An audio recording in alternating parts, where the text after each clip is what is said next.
Welcome all on this Valentine's Day, February 14th, 2023, our board meeting, regular board meeting. I have to say, there's a basketball game I have to admit I'd rather be at to support our girls varsity team, but when I used to work for Thrifty Drug, I had a district manager by the name of John Pope, a good old boy from Alabama, and hey, John, how you doing? He goes, there's no place I'd rather be. So that's what I'm going to say tonight. You can believe me or not, but I'm going to say that. So thank you. We'll roll call vote, Mrs. Amaker. Oh, the time's at 5:07. President Kaminsky. Here. Vice President Kelly. Here. Clerk Wood. Here. Trustee Cooper. Here. Trustee Sorensen. Here. Trustee Napier is absent. Trustee Sweeney is absent. Superintendent Larson Everson. Present. And I'm Idalia Amaker. Thank you. We're going to have the Vice Principal from Golden Hills, Elizabeth Spoden, come up and lead us in the pledge and a moment of silent reflection.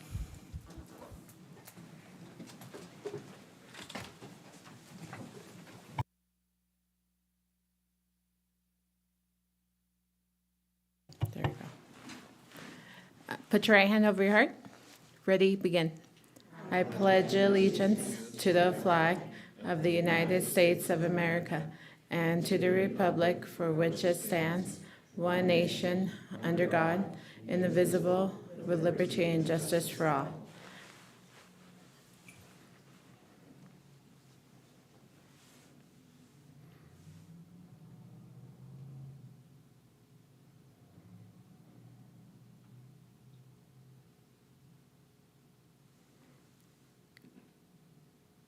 Thank you. You all may be seated.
Item 2, public comments on agenda items. I'm sorry, this is for closed session. Public comments for closed session will be allowed and are limited to items on the agenda this evening. The board chair will recognize any member of the audience wishing to speak. Pursuant to Board Bylaw 9323, the board may limit comments to no more than 3 minutes per person on each specific action item prior to board action. Are there any public comments for closed? Okay.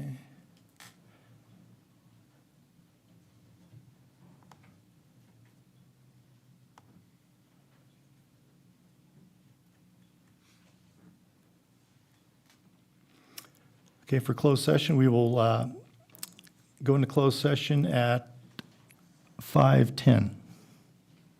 President Kaminsky, do you mind just reading what the topic is? I'm having issues with. That's okay. Would you like me, or would you want me to give the printed copy?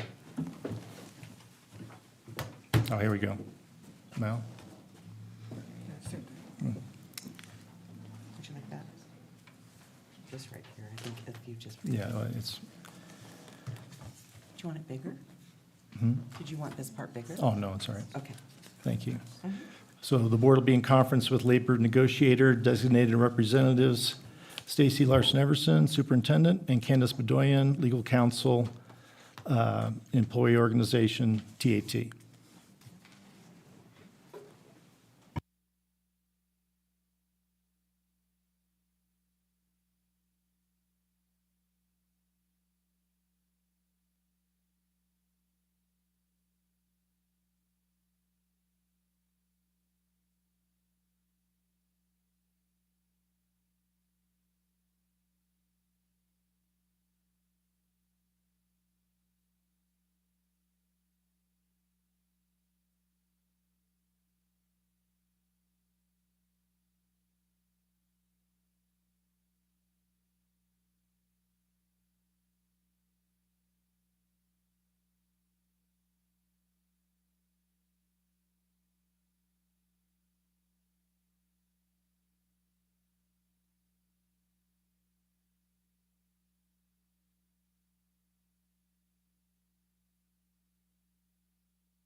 We're reconvening to public session at 5:36. It should be noted that Trustee Sweeney came in, joined us in closed session at 5:20 for the record.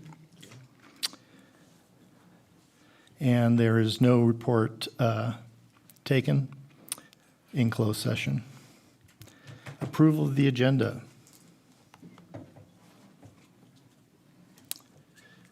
It's recommended that the board approve the agenda as presented. Do I have a motion to approve the agenda?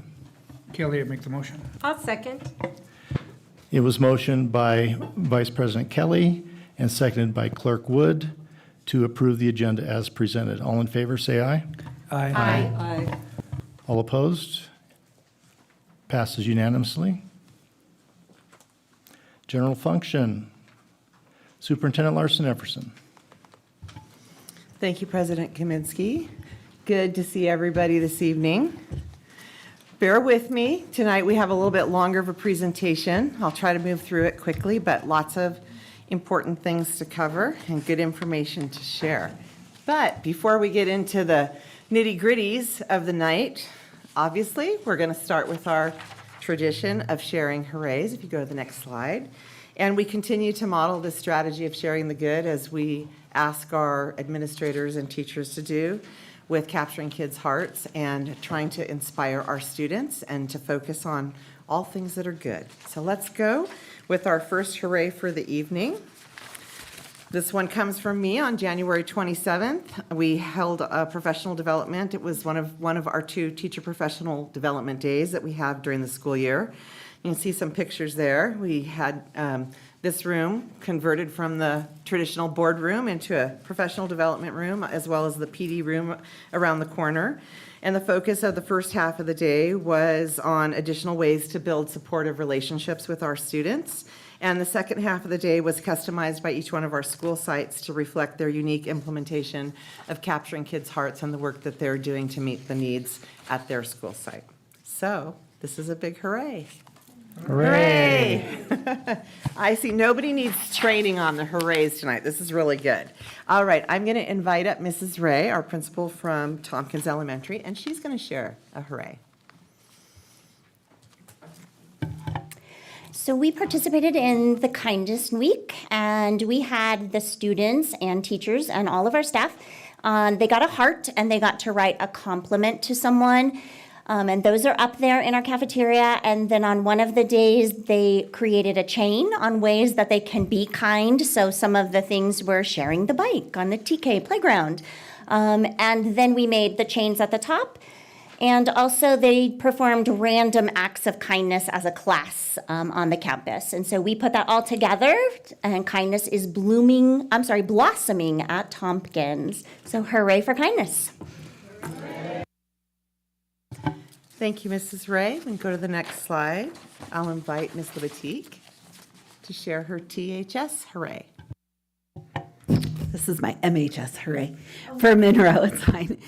So usually I do talk about THS, but one of our bright spots on campus is Monroe High School. If you are fortunate enough to go to the graduation, you know how impactful Mrs. Kabanik's relationship with her students is. So starting a new semester, she's got a new group of kids, and I had the pleasure of being able to be there while they were creating their social contract. So they, broke up into groups, answered the questions of how they wanted to be treated, how they think the teacher wants to be treated, et cetera. And then after they made their list of a social contract, then, everybody initialed it. And so then I went ahead and initialed it too. And it was just nice to see the students have buy-in to how we want to behave and treat others in the classroom. Thank you, Ms. Lebetique, principal of Tehachapi High School and Monroe High School. All right, Mr. Lowe, welcome. Thank you. So tonight I want to share a hooray about our 8th grade going to the Museum of Tolerance. And actually this one share has a few hoorays in it. So our 8th graders on the 31st of January and then February 1st, half and half, took trips to the Museum of Tolerance. And they used money that they earned during the fall festival to take this trip. And I want to thank a couple of groups. First of all, the teachers and all the staff who helped put this together and make it possible. It was a lot of planning to get all our students down to Los Angeles and back on 2 different days. I also want to thank Mrs. Berry and her staff at the transportation department.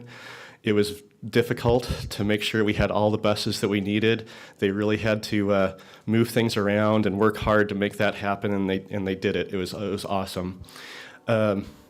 And then we got a little bit of a surprise as well. Although the students had earned the money and had it all set aside, at the last minute we found out that part of their trip was paid for by a grant by a group that wants to have students come to the Museum of Tolerance. So they spent their money, got it back, and now they get to spend it again. So now they're planning what they're going to do later. So lots of hoorays. Thank you. Thank you, Mr. Lowe. And Ms. Butler.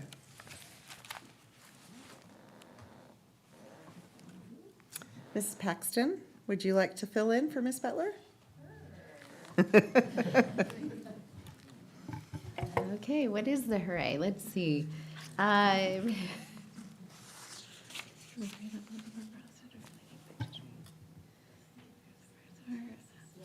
Okay, yeah.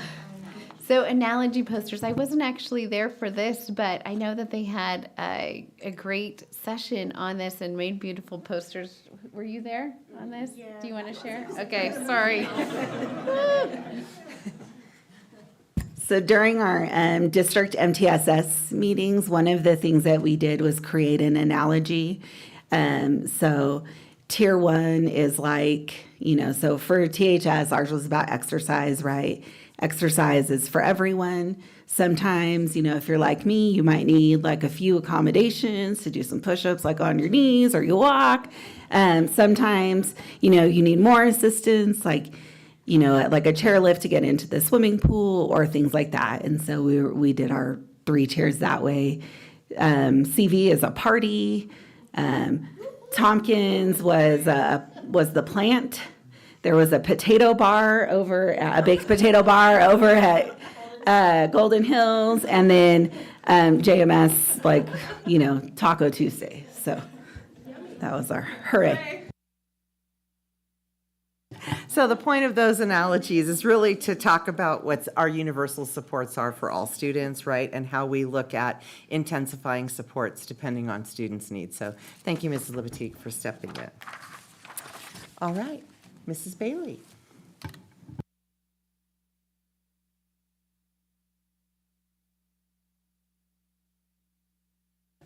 All right, good evening.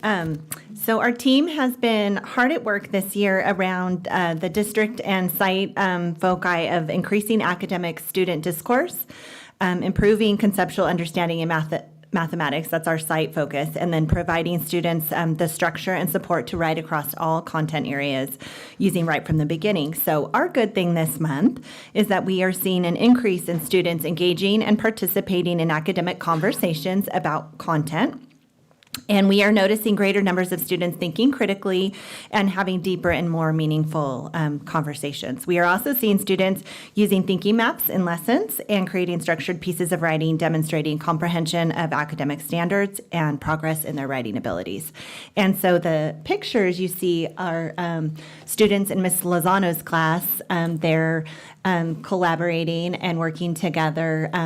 And the strategy comes from building thinking classrooms. They're using a white book flip chart, and they are their task is they're finding 2 different ways to add these 2 numbers. So they're adding fractions, and so that's what you see in the slide. But it's really awesome to see students working together and having those academic conversations. So that's our hooray.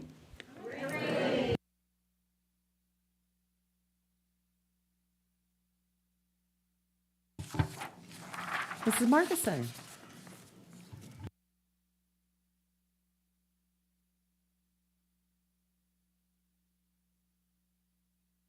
Good evening. My name is Taylor Marquison. For CV, we also, along with hundreds of other schools across the U.S., also participated in the Kindness Challenge. It was a huge success at our school. We really took the challenge to heart and showed the kindness through doing deeds. We also did some of the dress-up days. So here we wanted to cozy up with kindness. So you noticed them in all their PJs. And then we also did some Western wear to round up for kindness. And then our staff made these really cool signs for the kids to go and get their pictures taken. And I love being kind more than, and then this young lady says she loves it more than chocolate. So it's a big deal. So it was a really good reminder that we have heart, and it's always really important to be kind. Thank you, everyone, for sharing their hoorays. We really appreciate it. It's not only makes us feel good, but again, is part of capturing kids' hearts and what we want to set a tone for our students in a positive way. And that matches up with sharing good things in the classroom. So we'll go on to the next slide and keep talking a little bit about capturing kids' hearts. As we continue our journey with capturing kids' hearts, I wanted to take this opportunity just to revisit our purpose a little bit. And you're going to see later on in this evening's agenda that a contract is going to be presented to the board for consideration to approve. And really that spirit of inspiration and wanting to serve our students is what we're building on with Capturing Kids' Hearts. We really are looking to strengthen our school culture. And we do this primarily through the Excel model. So I have it up there on the slide for you. If you can't see it, I'm just going to do a quick rundown. E is for engage. How do we engage? We know engaging with our students is important, so we do that by giving students our full attention, modeling interpersonal skills, preparing students to be involved at the learning that's in front of them. Those are just a few examples. When we look at X, X stands for explore. We explore with students by helping them build listening skills, also listening ourselves to our students with empathy, sharing good things like we just now did with our hoorays, asking open-ended questions and encouraging our students to interact with one another and creating those intentional groups in our classroom so that students can have those meaningful conversations. The C stands for communication, and through communication, we can help our students recognize those opportunities to be heard and to listen. Two-way communication between students and teachers is very important, and we want those frequent opportunities to be present for students to have conversations with each other so they can have that academic dialogue and deepen their own learning and understanding. The E stands for empower, and we want our students to have opportunities to practice what they learn and do that in an environment that is trusting and validates who they are as a learner and as a person. Our social contracts do help us build expectations and accountability for students so that they're not wondering, how am I going to be treated when I walk into this classroom? That they know that it's a conversation that they've had previously, and that helps us build comfort for the students. And we want those interactions that happen in the classroom to not only be respectful, but also to be positive and affirming. And then finally, the launch. I know you're all familiar a little bit with the launch because it's how we end and send, and we model that also within our board meetings. But it's really about, when we talk about the CKH model, the Capturing Kids' Hearts, that we're preparing our students for the next part of their day, and that we're filling them with energy and enthusiasm and positivity, as well as clear next steps to what is the next part of our lesson, the next part of the project, etc.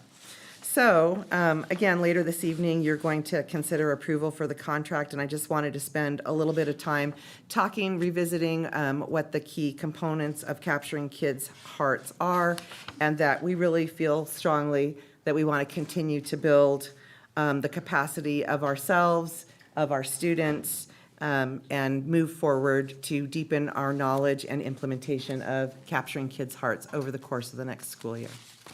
So again, you'll see that in the business section, that contract will be coming up. Okay, next slide.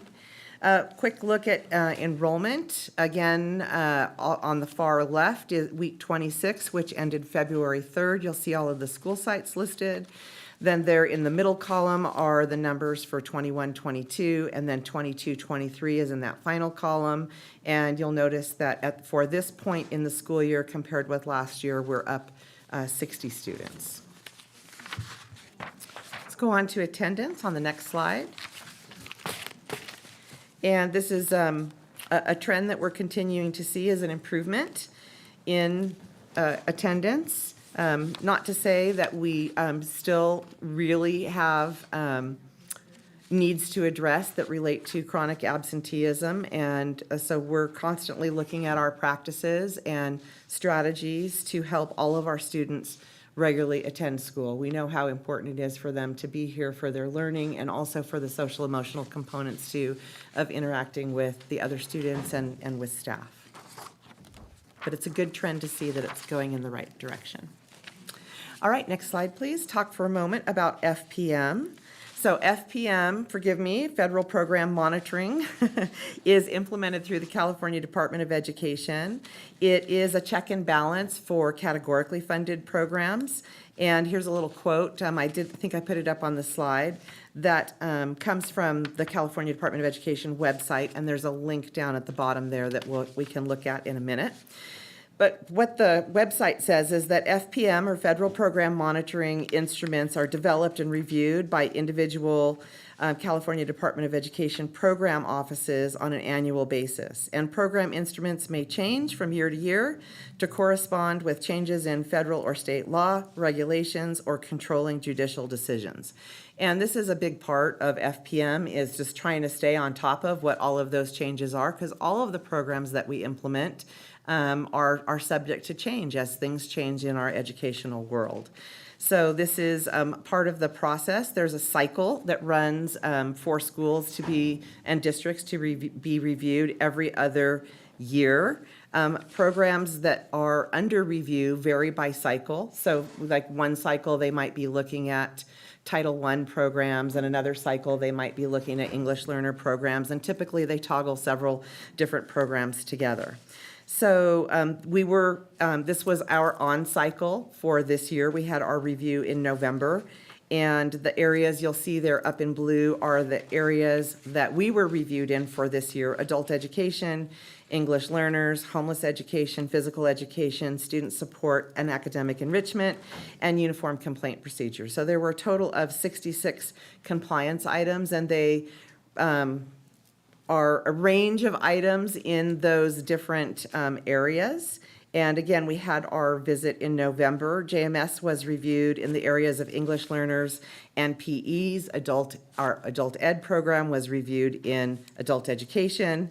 And they, again, CDE annually updates the requirements for review, how the evidence is to be submitted for the compliance areas, the regulations, and so forth, and how they interpret what those regulations call for. Because sometimes on a federal level, the state is just giving the state's interpretation, and it may be different in California than it is in another state, but it's how our Department of Education does it. So in this year's review, again, there were a total of 66 items. We had some minor adjustments with 10 items, and then we finalized the process and have closed it all out. We have 0 items with incomplete evidence, and we call it evidence because that's how they monitor compliance in each area. Is they ask us to produce evidence pieces. So for one particular area, like adult education, you can see that there's 10 areas there if you look across the chart. But in those 10 areas, there's more than likely more than 10 pieces of evidence that go with it to show that you're meeting all of those requirements. And sometimes they, ask us questions about the verbiage, or they want backup data or backup information. They'll interview staff, they look at student cumes, they look at all different kinds of pieces of information. And there's just it's an ongoing thing that happens for us every other year, but it's somebody's turn in the barrel every year. Just thank goodness it's not us, we're every other year. So that is our FPM report that we finished in November, and I want to thank Mrs. Paxton for leading the charge on that. It's having been that person for a district for 14 years, that was a big part of what I did. I know the tremendous amount of work that goes into it and the help and support that goes to the sites and the program. So thank you, Mrs. Paxton. That's some heavy lifting. Hooray! All right, we're going to move on to another very important item. If you can go to the next slide that I want to share with you. Again, this is an item that is going to come before the board. It's a contract that we are proposing to approve. And so I want to talk to you a little bit about it now. Preserving time. We have a guest with us this evening. We have Sergeant Justin Rupert here from TPD, and he's going to come up to the podium in a little bit. And rather than have him sit all the way through to the business section, that's why I'm covering this information for you now, and I want him to have a chance to weigh in as well. So student and staff safety remains a top priority for us here in TUSD, as it is, in schools throughout the country, throughout the world. I want to introduce you to LifeSpot. This is an app that was created to effectively and efficiently address the challenges of active shooter situations. So it's not a topic that we want to think about. It's not something that we ever want to happen, but it's definitely something that we want to be prepared for. The origins of the app come from the founder's personal experience as a SWAT team member in Colorado and dealing with some school circumstances there in his state, Mr. Brett Titus. And again, prior to bringing this forward this evening, we've looked at a lot of different tools and felt that this is really a good match for us. I also want to let you know that I did share the tool and gave the chance to preview it and information about it with our administrative team and also with TAT leadership and with CSEA leadership, and they've all been very supportive of us moving forward with this. So while we're looking for tools to enhance student and staff safety, we learned that LifeSpot addresses several challenges that occur in an active shooter situation. So if you look up there on the slide, I listed them out for you. One is the response time, and LifeSpot can take several minutes off of response time because everybody is connected through the app, which you're going to learn more about in just a minute. Notification upon alert, all of the 5 of the groups that are listed here are notified in seconds, literally 5 to 6 seconds. That includes all the staff who are using the app, the responding officers, the commanding officers, 911, and fire and emergency services. So once that app is activated, you slide it down and click it. It's 5 seconds. Everybody is informed. We all would have the same information and be on the same page. Number 3 has to do with location and gives the approximate threat location to law enforcement and those that have the application on their phone. It also provides law enforcement with each user's location, and this is done through geofencing. The geofencing occurs around the school site. And hopefully you have it up here at the dais, and if you don't, I'll get it for you. It's a little FAQ that I created that really, will help staff understand that the app does not track you. When you're not on campus, it's not tracking you. And in fact, when you are on campus, if you're not using it, it's not tracking you. It starts to count you in within that geofencing when it becomes activated. So, but it's not for other emergencies. It's not for I fell down and hurt myself or anything else. It is only for active shooter scenarios. Okay, so number 4 that it really helps us with is communication. It gives the users and law enforcement the capability to use instant text messaging between each other. And this is really critical, especially when in situations like this when 911 gets overloaded. The other part that I don't have it listed in here, but if you've ever got an Amber Alert on your phone in using the app, even if your phone is on silent, if there's an active shooter event,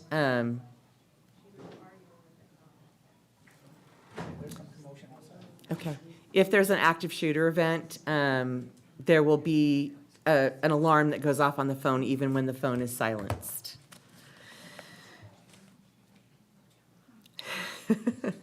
Okay, identification.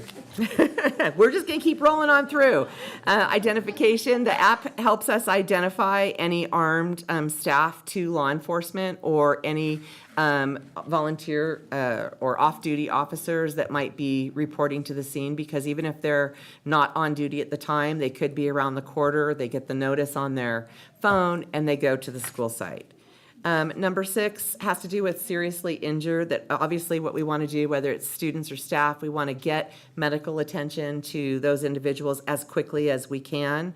And just with a press of a button on the app, it notifies law enforcement and our emergency services the location of the injured on the campus. And Sergeant Rupert and I are already coordinating on a number of different things of like where our tourniquets are. So they have keys to all of our buildings and codes so that, if there was a true emergency, we can gather all the resources from that campus and bring them to the location where they're most needed.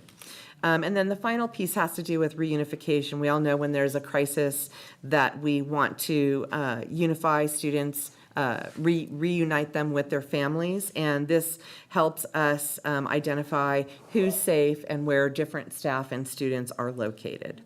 So again, although it's an uncomfortable a topic, it's essential that we have tools to respond to these terrible types of scenarios in the best way possible. So what I have up on the slide are links to 2 different videos. The first one is about 3 minutes, and it's by LifeSpot, and so it'll give you a sense of what the app does. And then the second one is about 50 seconds. So just bear with me. I know it's 4 minutes of time during a board meeting, but this is a very important topic. And before you are called to vote on the item, I wanted you to get to see a little bit about what the app does.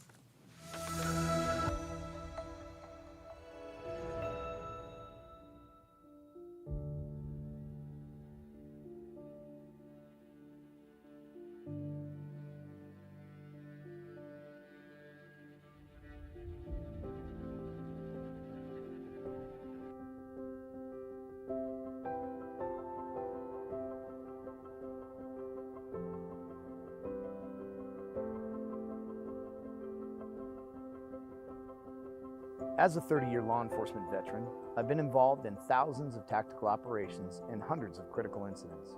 I've spent my life protecting, serving, and helping to keep people safe.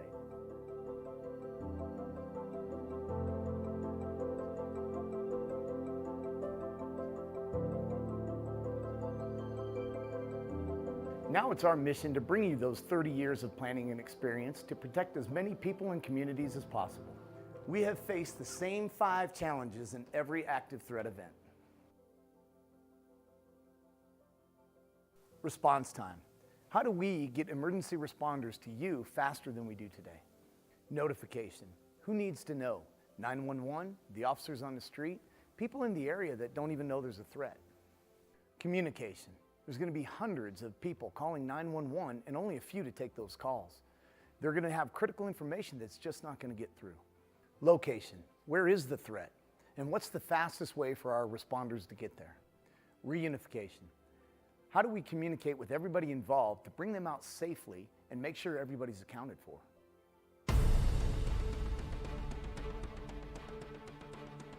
When a user perceives a threat and it is safe to do so, they can open the LifeSpot app and activate an alert.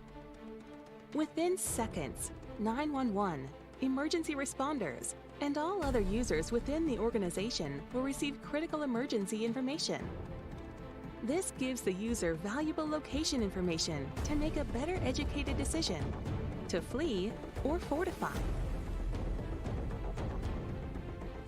When a user sets their status, that information is sent immediately to law enforcement, giving them the user's real-time GPS location and communication capability.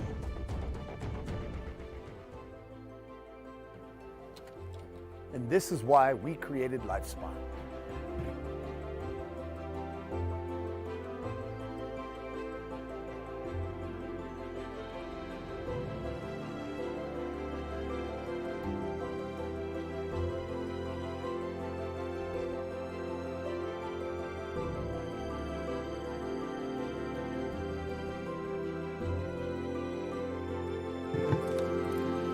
So while Mr. McKay is getting the second video queued up, a couple of points I wanted to share is that when you get to the contract, you're going to see that we're asking to purchase 600 users.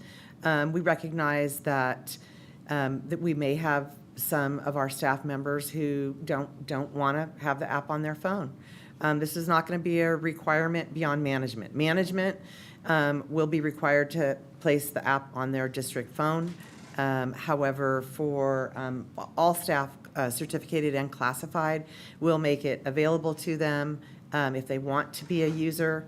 If we exceed the 600 and we need to increase, we'll be happy to do so and amend the contract. The training for it is very, very brief. However, we are going to bring out representatives from LifeSpot. We'll be holding trainings here, and those that attend trainings, classified and certificated staff, will compensate them at their hourly rate for attending the training. We just feel it's such an incredible tool. And we know that there's other tools that are out there. To the best of my knowledge, when I last spoke with Mr. Titus about 2 weeks ago, there's only one other school in California that's currently using it, and that happens to be right here in our community, Heritage Oaks. And Riverside County, they're looking at adopting it countywide. But I think on this one, we're ahead of the 8 ball. We're just ahead of some others in moving forward with a tool like this. So I'll go ahead and let you hear the newsreel again. This is only about 50 seconds. Palm-Page County Public Schools is taking steps to be prepared in the event of an active shooter situation, and the school division will soon begin using the LifeSpot app. All school staff will have the app on their phones. It allows them to immediately notify law enforcement of an intruder in the building or an active shooter. And it's designed to improve response time and the speed in which schools go into lockdown in the event of an emergency. The minute they swipe that app, within 6 seconds, all of the sheriff's office, all of the local town police, fire and rescue, emergency response, instantly notified, as well as all other staff members in the building. And school staff will begin training to use this app this week. The goal is to have the system fully in place by January.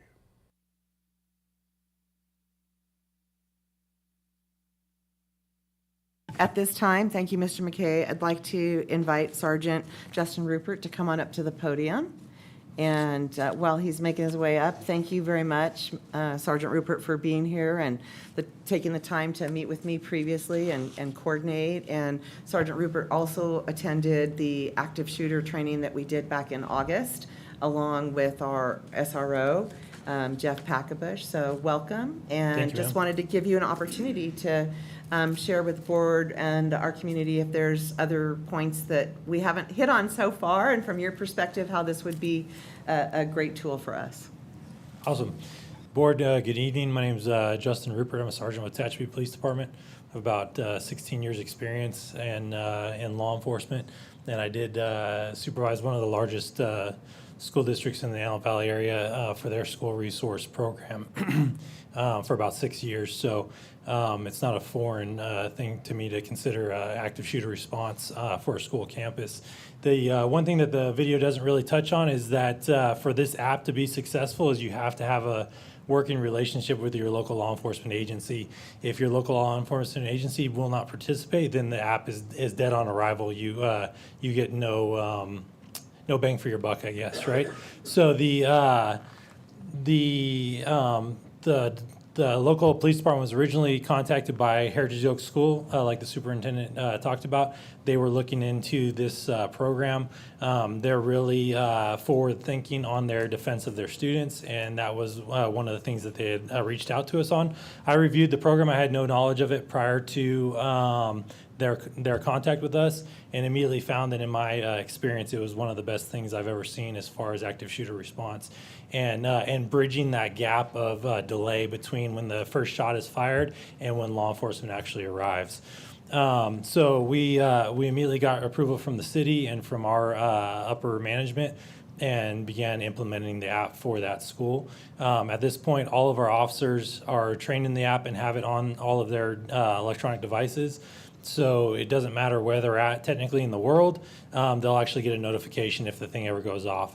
The idea being that obviously everyone here will respond, and the reality is in our line of work, pretty much anyone within a driving distance of this place is going to respond. So, so we have it fully implemented. We've been training with it for months now with Heritage Oaks School, and it's really gone off without any major glitches, and appears to be a great resource, especially in this type of environment in let's say a more remote location of Tehachapi.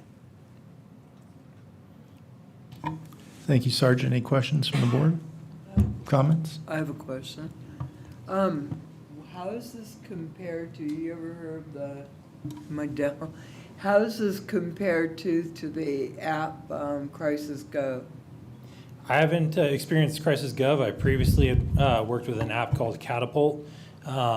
This app by far is much more user-friendly and much more to the point, where Catapult was a little bit confusing and had way too many moving parts, that it did make it difficult for an officer responding in the field to a critical incident. So this is only for active shooters, there's nothing else for emergency, like an earthquake or something and the building fell down or something? That's correct. It's only for active shooter response. Any other emergencies could go through 911. The example you gave of like an earthquake, we would, that's a very broad incident that we would be dealing with on a huge spectrum, not only with schools, but other, buildings, civilian casualties, whatever else. Thank you. Anyone else? Thank you, Sergeant, not you, just sir. for the presentation, for your job and for what you do for the city of Tehachapi. Thank you very much. Have a good night. Thank you, sir. Appreciate it. Hooray!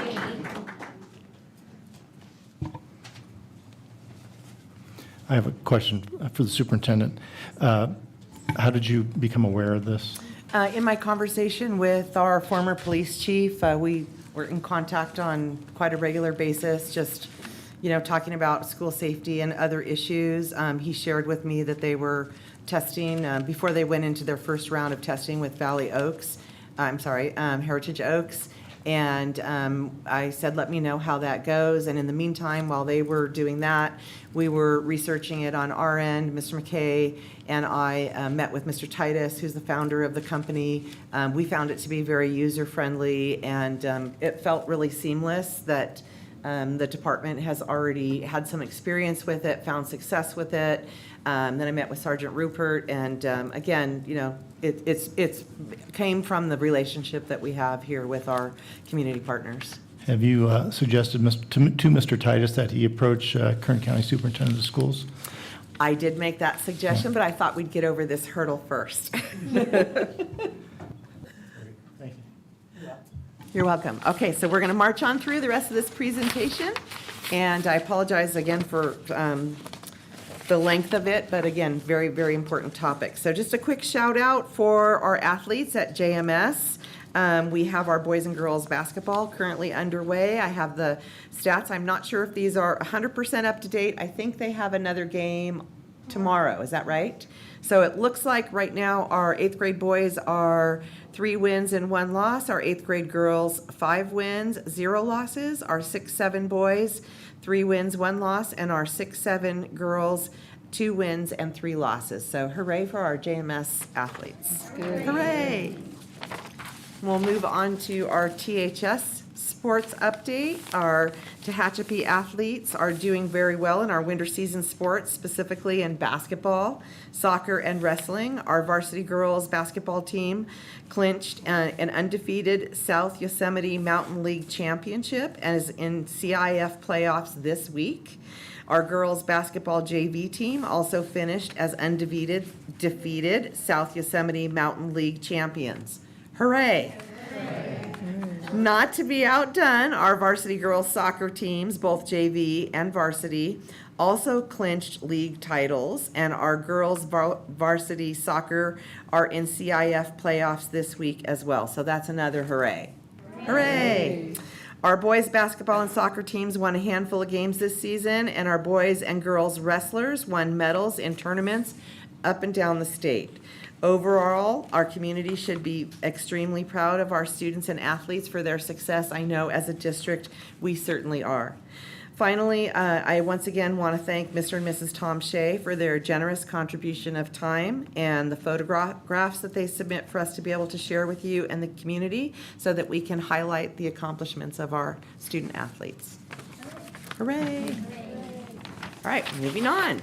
Let's talk about the solar project just for a moment. Again, this is another item that you're going to see later on in the agenda, but I wanted to take a moment to let you know, if you hadn't already seen it, Mr. McKay, if you can click on that link there at the bottom of the page. Hopefully you saw when you came in to the reception area, the display that we have in the reception area here at the district office, and we also have one over at Golden Hills. But the information about the solar project is on our district website, and it has been posted up there. And as I'm sure you're aware, we have sent out quite a bit of information to the community. We did some mailers all in the area around Golden Hills, and of course we shared with staff and with families through Parent Square. So again, Mr. Entazari is going to be addressing this during the business portion of this meeting, but I also wanted to take the opportunity right now to thank the parents and community members who submitted responses to the survey and gave us their feedback. We know that their time is precious, so we appreciate that. And I also wanted to thank Mrs. Austin and Mr. Entazari for their work in developing the displays and working with me on the survey. So thank you. All right, let's move on to the bulletin boards that look so fabulous here in the room. And I'm going to invite Principal Claire Ray from Tompkins Elementary up to the podium, and she is going to walk you through a presentation about the bulletin boards and some great things that are happening at Tompkins Elementary. Good evening, President Kaminsky, Board, Superintendent Larson Everson. Happy Valentine's Day. I think it's very fitting that I, the pink principal, am up here on Valentine's Day to do our presentation. So these are my comrade in arms, my vice principal, Sarah Randall, my learning director, Christy Fiskus, and we're going to walk you through just a little bit about Tompkins.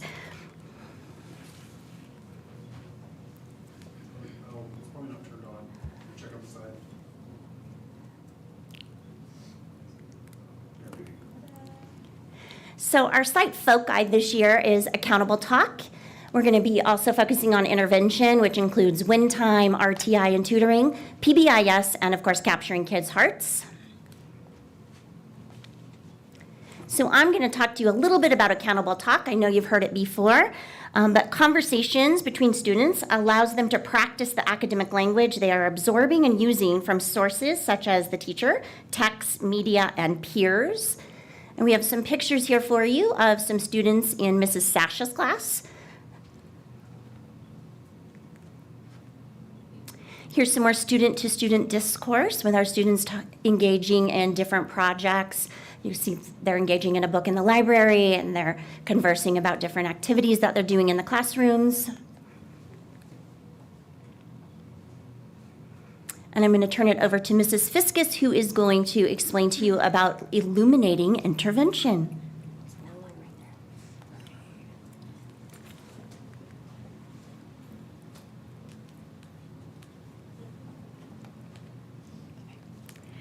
All right. Our amazing intervention programs, Learning Lab, RTI, and WIN are done simultaneously to assure every student is in attendance during core instruction. It is very important to us that all students are given the tools they need to excel and be successful. Learning Lab is an exceptional place where students who need Tier 3 support are given small group and individual attention to support their learning goals and academic needs. Ms. Pryor, our awesome teacher, prepares lessons and activities that engage and support students in closing gaps and giving them the tools they need to be successful in the general ed classroom.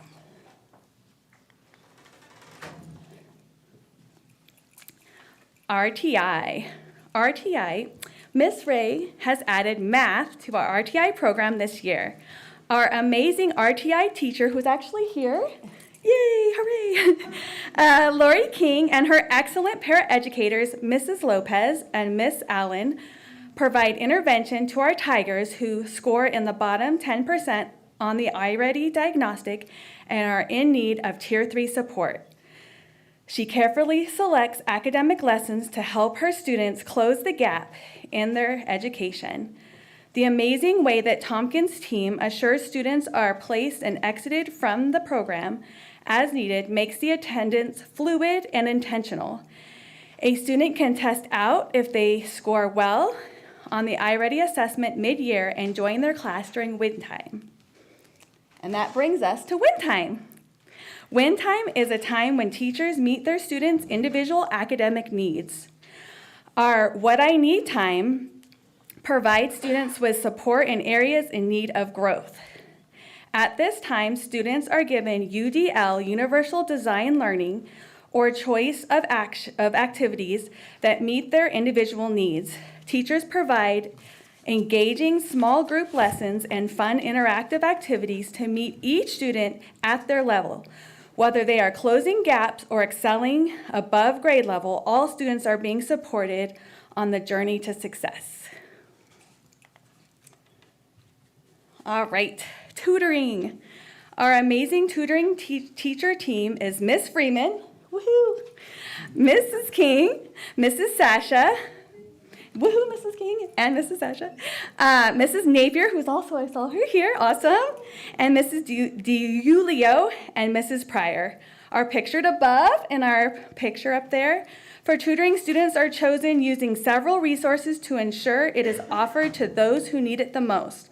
The administration meets with our amazing teachers during Pump It Up time and analyzes iReady data and discusses if each student is a candidate for tutoring. The parents are then called personally inviting their child to attend the tutoring program. Teachers meet their students at 8 a.m. to provide excellent support based on the student's needs. Each session is 8 weeks long and attendance is fluid based on the student's progress in the iReady assessment and teacher recommendation. And last but not least, EL Homework Club and Team. Our ELAC committee requested a homework club several years ago to assist our English language learners with homework. The students often do not have support available at home. Taylor, is it Rankin, sorry, is our fabulous instructor, paraprofessional running the program. The program is offered 4 days per week for an hour. Our exceptional EL service coordinator, Mrs. Cowan, hooray, oversees the program. We currently serve 18 students with a cap of 20. Mrs. Cowan also oversees our TEAM program.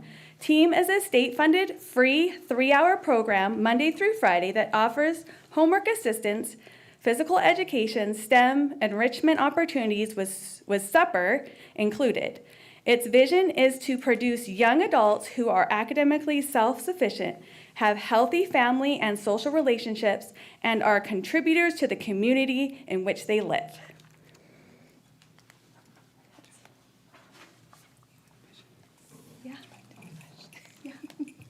Hi, I'm Sarah Randall, the Vice Principal.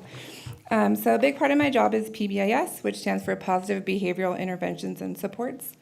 So this is an evidence-based tiered framework of supporting students, behavioral, academic, social, emotional, and mental health. So when this is implemented with fidelity, this improves social emotional competence, academic success, and school climate.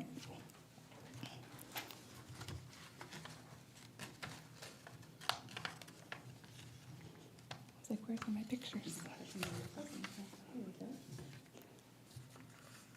So we have a lot of different incentives. So we have weekly, monthly, quarterly, and different intermittent incentives. But our big one is the Tiger Paw, which is a ticket. And so this is given when kids are displaying expected behaviors. And so all staff gives these out. So teachers, yard staff, admin, everybody gives these out to the kids when they see that behavior that we want to see. And then we have they can save those tickets for different things. So there's a weekly raffle where they can put their tickets in and be chosen to win a toy. They can win picnic with the principal. They can win going to dances, things like that. So one of our activities is up there, picnic with the principal. We have a traveling tiger cart where they can go shopping with their tickets. And then that's our prize window. And we have to give a big thank you to Marty Pay from Marty Pay Insurance because he donates everything to us. So we love that. And he actually does the Toys for Tots. And so during the Christmas time, he brings us, I think it was like 1,000 and something toys. 1,100? Yeah, a lot. And so we had several raffles that day before we went on Christmas break, so that was awesome. And this is Art Day, so kids saved up their tickets and they came and did different crafts, and so that was really cool. And then we added, actually this year, the monthly principal challenge. So this is for good behavior in the cafeteria, because that was kind of an area that we were struggling a little bit. And so the kids win something called the Golden Spatula at their table, because they sit by classes. And then the class, well, one from each grade level that wins the most for the month gets to do a challenge. So we've had pie the principal, tape the principal to the wall. She's going to get silly string, and I think this month we are going to dye our hair. So lots of fun stuff to keep the kids motivated. I bet the dye is pink. My dye is pink, for sure. For sure. Maybe it should be orange. No, I'm not going for orange hair, but thank you for your input. Doing it. So we're going to finish up really quick with capturing kids' hearts. On our site, we're focusing on social contracts, morning greetings, and good things. So we've got some pictures here for you of 5th grade creating a social contract, 3rd grade, and then an adorable kindergarten social contract with the bees. And Miss Finneran, she has a morning choice board. So this little guy chose to dab. That was his morning greeting, and they each get to choose how they want to be greeted in the morning. And then we've got Mrs. Butler, and she's sharing good things, and her students are snapping for their good things. So that's a little spin on, instead of hoorays or clapping, they snap. So I love that idea. And there's our bulletin boards, and we've got writing. We asked some of our fabulous right from the beginning Thinking Maps trainers of teachers to do some writing, and the kids are writing, if you go and read them, what their favorite part of capturing kids' hearts is. Most of them say good things, and one of them says, because my teacher likes to hear my good things. Of course, that's coming from 1st grade. Who doesn't like to hear good things? And then I just wanted to share with you some of the fun things that are happening at Tompkins. Go ahead. So other community events, of course, we dress up for the holidays, and our 3rd grade staff won. The students voted. Thanks to Greg Dodge at Albertsons, we were able to get 12 turkeys. So our students competed in the turkey trot, and we were able to send home 12 turkeys for Thanksgiving. So a big shout out to Albertsons and Greg Dodge. And Ms. Freeman, thank you so much. She heads up ASB with Mrs. DiUlio, and they served us all a staff pancake breakfast on the last day before winter break. And here's some other school-wide fun. So Crazy Pink Principal got jumped over by the BMX rider. We had ASB dress-up days, and Miss Freeman leads us in the roar dance after the flag ceremony on Friday. And President Kaminsky, I asked her to teach you how tonight, but she gracefully declined. I know, but you could come by and we will teach you how on Fridays. So thank you for watching, and go Tigers. Woo! Thank you, amazing team from Tompkins. We really appreciate, there's a lot of work that goes into on the part of our administrative teams on preparing to be able to share for their school sites. So it's nice to hear and see all the things that are happening over at Tompkins. So move on to finish up with superintendent update this evening. Quickly want to remind you of the next Sipping with the Soup, and also take a moment to thank Mr. Kaminsky and Mrs. Wood for attending the last session. Feels like it was just yesterday, but it was a great session. We had a good turnout of parents and community members, and some really valuable feedback and conversations. The next one will be held on Tuesday, March 7th from 7:30 to 10 at Conan's Bakery. We provide the coffee and the sweets, and just welcome anybody who'd like to come and tell us good things or tell us things that are bothering them or that they want to have questions about. It's, there's no set agenda to it. It's just open dialogue. All right, another piece to share with you is that our school news edition for February and March is out. This is up on our website. It is, if you can go to it, there you go. That's the digital version, and you can read all the articles. I want to thank Mr. Kaminsky as well as all of our administrative team for, taking time out of their busy schedules to make sure that we have news highlights from every single one of our campuses and from our departments to be able to share with parents and community members. Again, it just helps us stay all connected together and focused on our students. So thank you, everyone, for getting that together ahead of time because we have to do it ahead of print, right? And paper copies are available at the back of the room if you'd like to have one. And then finally, let's move on to upcoming dates and events. Just want to bring to your attention, I do have listed on there that tomorrow afternoon's basketball game for JMS. We will be closed district-wide on Friday the 17th and Monday the 20th in observance of President's Day. And then we have a special board meeting workshop that's scheduled for the 21st, 22nd of February over in the Monroe Gym. It's now the Tila Gym, or you want to call it the Tehachapi Education Center, right here on the corner of Tehachapi Boulevard. We will have a 5:30 send-off for our Warrior Cheer team who will be going to compete at the national competition in Anaheim. And then Tuesday, March 7th, Sipping with the Soup at Conan's. And March 14th is our regular board meeting for the month of March. And then also just a quick reminder that we have a couple of snow makeup days, Friday, March 10th and Monday, March 13th. And so far, so good that we don't have more. This morning was dicey though, right? All right, I think that wraps it up for me and concludes my report for this evening. Thank you for your ear and attention. Thank you, Superintendent Larson Everson. That takes a lot of work. Let's see. CSEA update. Seeing no one, I'll go to PTO update. Mrs. Reel?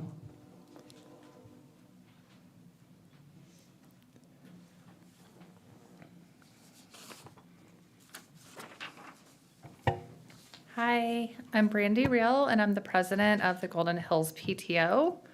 Now that we're more than halfway through the year, I figured we're kind of overdue for an update, so you'll get a few things.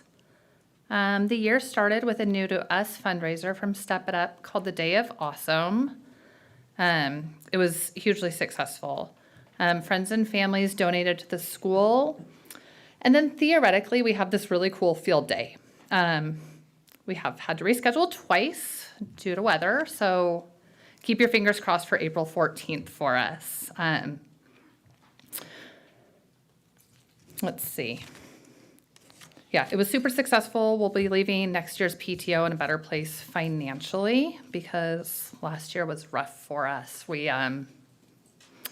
blew through all of our money because we couldn't bring in any money because we weren't on campus. So I have a shout out for the district and specifically Mr. Antazari for helping us navigate all the legalese of the contracts, and because bounce houses in Tehachapi, like that requires stuff. So yeah, if anybody's interested in coming out, we're still looking for volunteers. It's going to be fun. There's dancing, bounce houses. April 14th. We'll be in the morning. It's Fun Friday. Yeah, take notes, guys. So yeah, speaking of a dance-off, we just had our family dance. It was super fun. We literally had kids dancing for 3 straight hours. It's exhausting. Families are pretty excited that we're doing in-person events again. And we have a lot of thank yous because pulling off a dance is a lot of work. I didn't realize it until I started. So thanks to JMS for letting us use their cafeteria. Our student council ran the snack bar for us and did a fabulous job. Latex and Lumber donated a custom balloon arch. Old Town Pizza gave us discounted pizza to sell. Lucky's Barbershop and Chuito's Water Slides sponsored DJ Fat Alex, who did a fantastic job. KZ Bounce House let us use their cotton candy machine. Hitching Post Theater gave us popcorn. Carlos Donuts gave us a donut discount. And finally, a huge thank you to all the volunteers who made the night one to remember. Let's see. Our next fundraiser, we have found these really fun Spirit Wear socks. They're blue and yellow and they're colorful. And hopefully it'll get warm so kids can show them off. I did a little focus group with some of my friends and they're really looking forward to ordering them. And our next meeting is February 23rd at 3:30 in the cafeteria. Thank you very much, Mrs. Reel. Sounds like they're busy.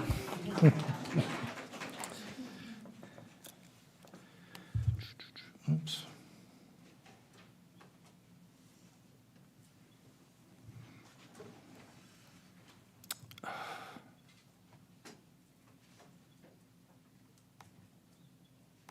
I'll get there. Oh, there it is. Board communications. Board, this is your chance to say whatever you want to say.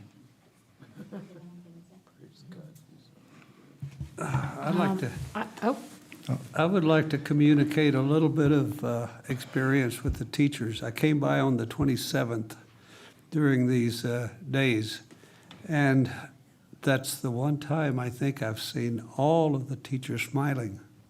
And that was good. I just want to say thank you for showing off. Clerk Wood? We had our first workshop as a board team. It was good. We have several more that are coming up, and I'm just excited to build with the new school board and move forward. And I, for one, appreciate your input as the veteran. Okay.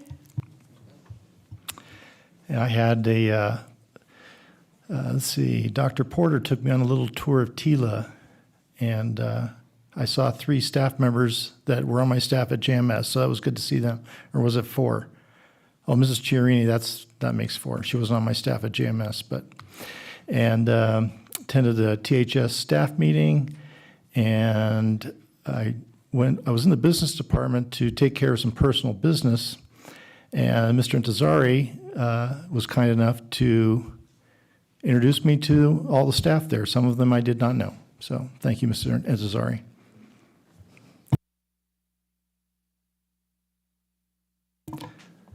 We'll move to public comments. Now, is it 4?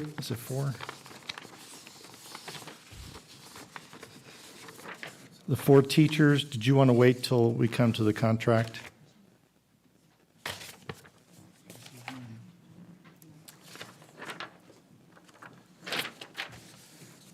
So I'll call it Brandy Reel again.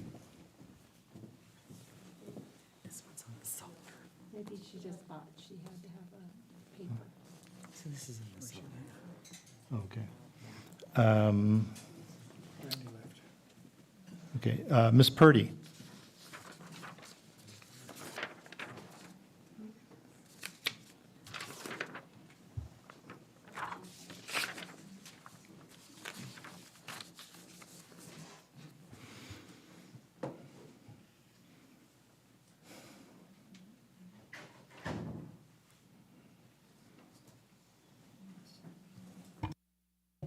Thank you to you all. Thank you for board members and the president and superintendent. And happy Valentine's Day. I have some handouts real quick. These handouts, last week's handouts were on LGBTQ books. I'm sorry, please. And there's one in here with a card. That's for Cassie. Thank you. Last week's handouts were on LGBTQ books that are recommended for libraries, teacher recommended. Also instructions on how LGBTQ teachers are to instruct young children in the gender confusion area.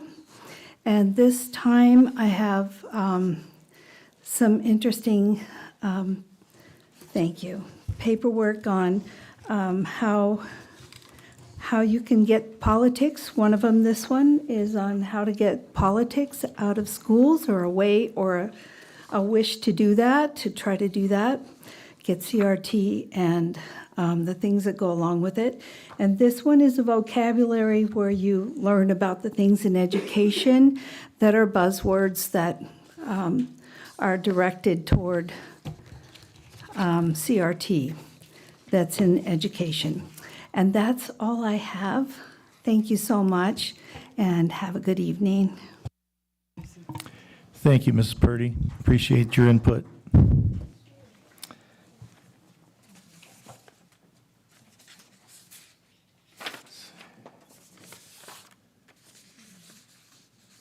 And then Christy Copas, did you want to wait till we get to the solar project, or do you want to comment now?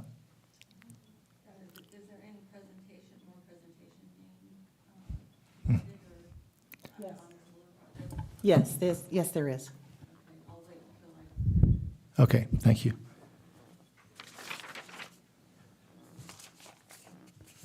And Mrs. Reel did leave because she had 2 yellow sheets. Okay, so the other public comments will wait, and we'll take a 10-minute break at 6:43.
It's tough getting the attention of these.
Okay.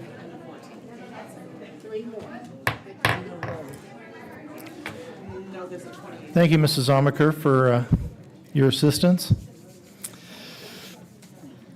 Next item, item 9, is the consent agenda.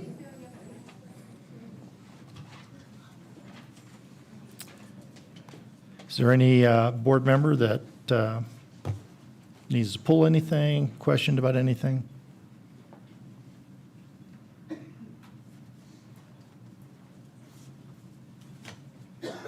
I take the silence as a no.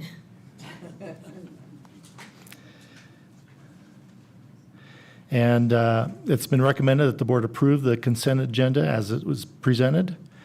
Is there a motion to approve? So motion. Do I have a second? I'll second. Okay, it was motioned by trustee Du Sorensen, seconded by trustee Sweeney, that the board approve the agenda as presented. All in favor, say aye. Aye. Aye. Aye. Any opposed? Motion carries unanimously.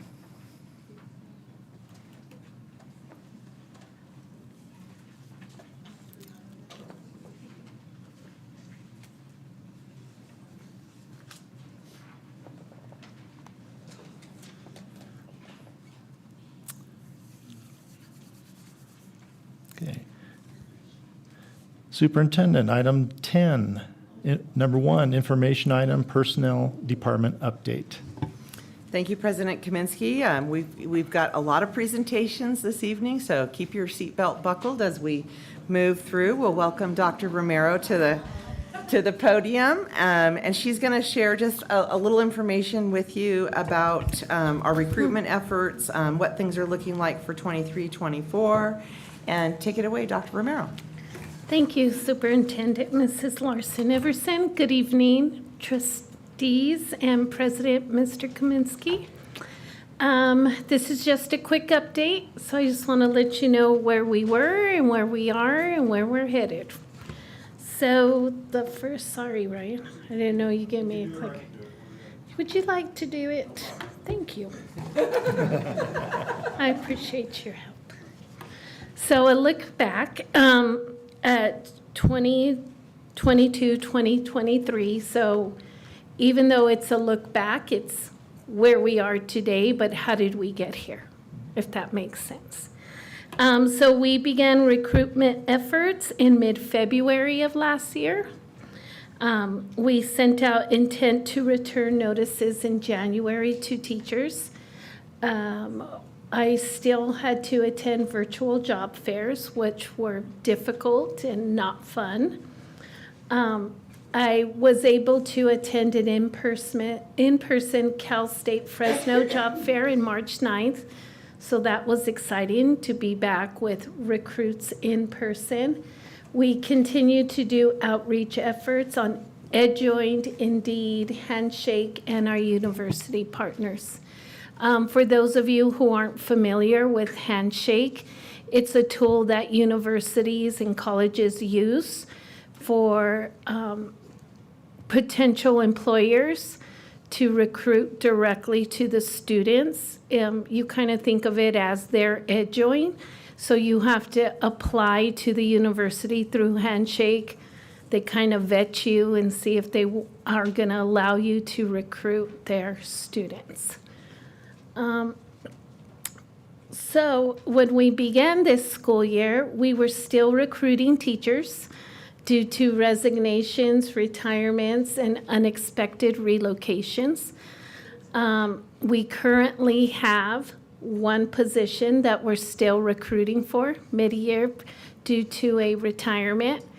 I know some people might think, well, why do you still have openings? Well, compared to other school districts, we're in pretty good shape. So most school districts currently still have 6 to 10 openings. So it's not the ideal place to be, but we've made significant progress on the openings that we've had and just trying to recruit people to come and work in this four-seasoned little city up here. A look ahead, we already started recruitment efforts. We had our first recruitment fair February 4th, and you see Miss Hoffman there in the picture. She asked to go with me, and I said, sure, why not? It's a Saturday, 4 hours. You want to spend it with me? Great. So we had a lot of good conversations with potential candidates. We were able to talk to 38 potential candidates in person, which making that personal connection and getting them to want to work up here. They came and sought out Tehachapi was really good. We had some special ed teachers, science teachers, school psychologists. So I felt strong about the turnout, but nonetheless, you still have to go out and recruit more, right? So my next recruitment fair is in Fresno at the end of this month. That is in person again, so I'm excited about that. This year, it's strictly for education. Last year, it was a mix with recruitment for their 99 in education, which was all their tech type of students, science type of students, engineering students who didn't want to be teachers. So I felt like I was doing more redirecting on where to find floors than recruiting. We're continuing to do outreach efforts on EdJoin, Indeed, Handshake, current student teachers, and university partners. I think the strongest link to recruit teachers is through student teachers, because we get to train them, they get to know our community, they get to know our students, our staff. They really feel invested because of the time we put into them. So I was really glad, and I have to give kudos to the principals because they've accepted a lot of student teachers this year that I've said yes, and social worker interns and psychology interns. And so I just think it's the most beneficial avenue to really get us on the head start. One of the really cool things that I was happy to do with Mr. McKay's help is to reach our younger teachers. We have QR codes, and they really enjoyed that because they got to see pictures of students, videos that the school sites presented last year that we were able to use. And then also the city of Tehachapi has a really nice video of Tehachapi. It's not too long because a lot of people don't know where Tehachapi is. So it really gives an overview of the city of Tehachapi. I do have to say, Mr.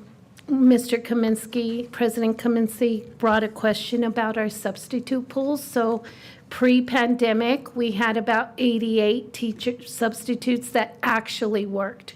You know, our list is longer. Coming back to campus the first year, we had about 80. So that was a tough year, right? We were competing for open teaching positions with other school districts. They were snagging them for long term. So this year, currently, we're at 92 that have actually worked, and they're invaluable. They've covered many long-term assignments for leaves, as well as help us get over that hump when we've been searching for a permanent teacher. I noticed there's, I think, 13 on the personnel report, substitute Yes. teachers, so Yeah. hopefully they all work, and that was Yeah. fabulous. That, when I saw that, that's what raised the question. Yeah, and it's been great. I think it's made us very competitive because we didn't decrease the pay rate where a lot of school districts did. And I think that has impacted their ability to find people willing to be there long-term as they navigate hiring needs. And some of our long-term teachers I've talked to see if they would qualify for permanent. Some of them have, some of them haven't. So it's really helped us out. Great. Yeah, board, do you have any questions for Dr. Romero? Comments? I can validate it. Thank you very much, Dr. Romero. Sure, not a problem. Happy Valentine's Day. Same to you.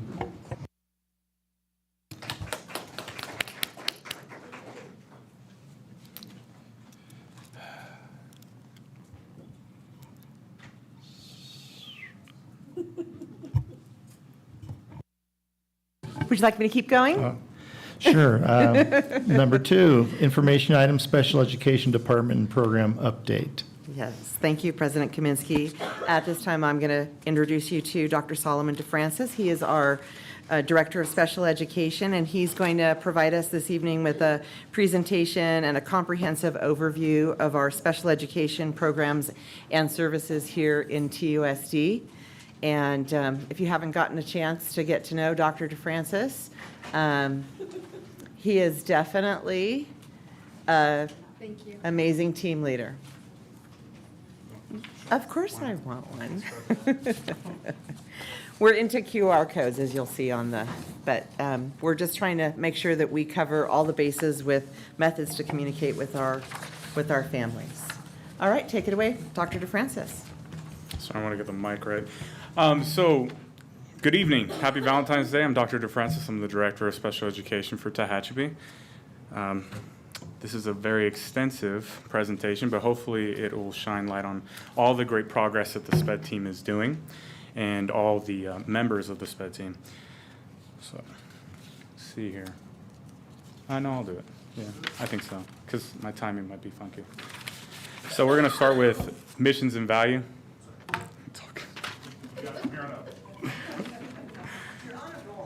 I know. Just kidding. All right, maybe just you do it. Yeah, never mind.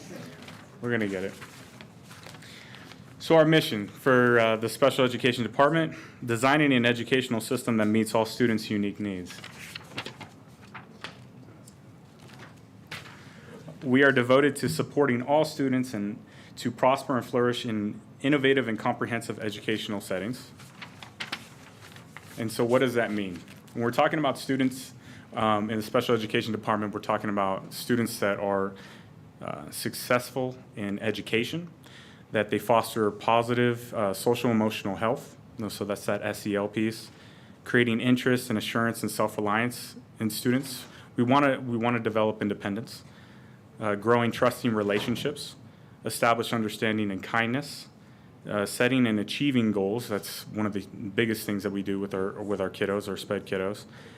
And becoming lifelong learners. And if you're in education at any level, you're always wanting to be a lifelong learner. That's what the strive is. So when we're talking about special education and TUSD, so first and foremost, our students are all general education students. We don't want to differentiate between them. But some of them have unique needs. So therefore, we provide accommodations, and we do things where we get into the least restrictive environment and with those accommodations and how we can meet those unique needs. And I'll get more into that in a little bit. But some of our goals. Goal 1, we want the least restrictive environment. We want to construct programs where students have the opportunity to maximize their time with peers. So that means in general education settings and whatever accommodations we can do. And then we look at a continuum of services and a continuum of placement.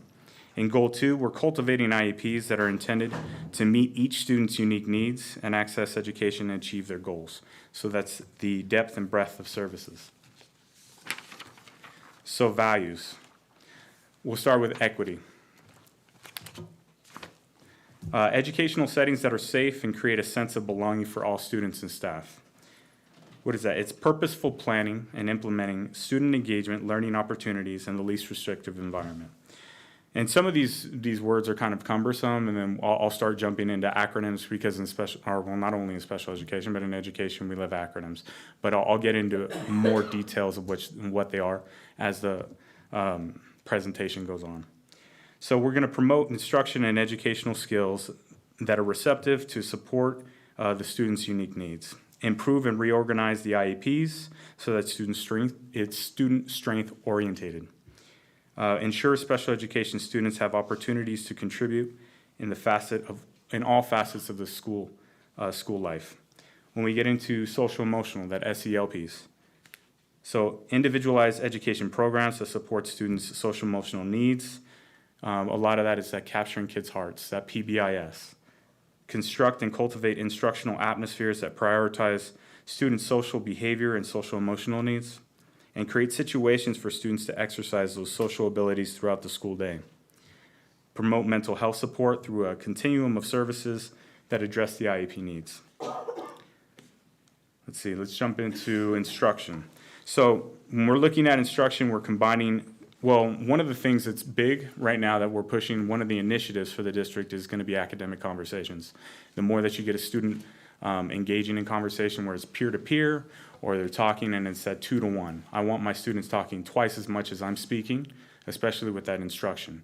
And why is that? Because you're firing more synapses in the brain, you're having students teach other students, they're using different modalities. Assessments that are student-focused, IEP goal development based on essential standards, and universal design, UDL, and multi-tiered systems of support. Our students. So what is our students? What do they look like?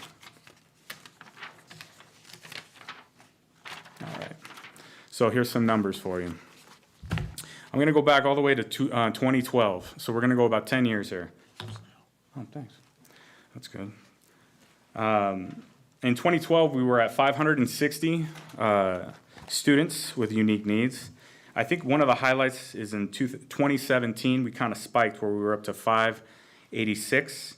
And then now the enrollment. And then now in 2022, the last time I had pulled data, we were at 584.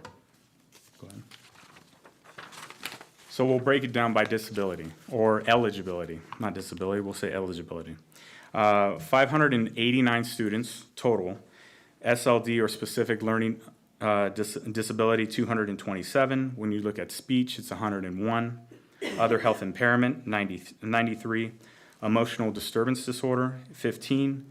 Intellectually disabled, 38. Orthopedic impairment, 5. Multiple disabilities, 10.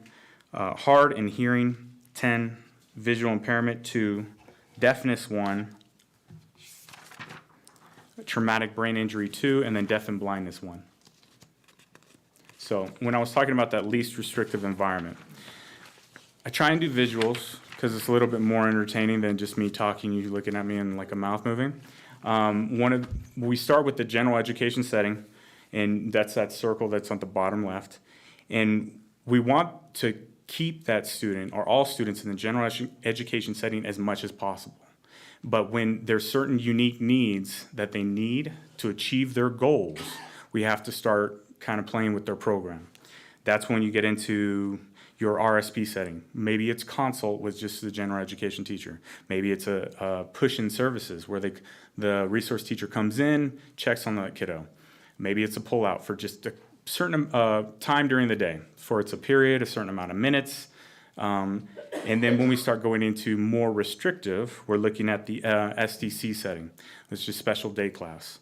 So they're in with an SDC teacher for the whole day, for a large portion of the day. And then if you're talking about your most restrictive environments, you're talking about the NPS, which would be nonprofit school, non-public school, not nonprofit, and RTI, which would be your residential treatment center.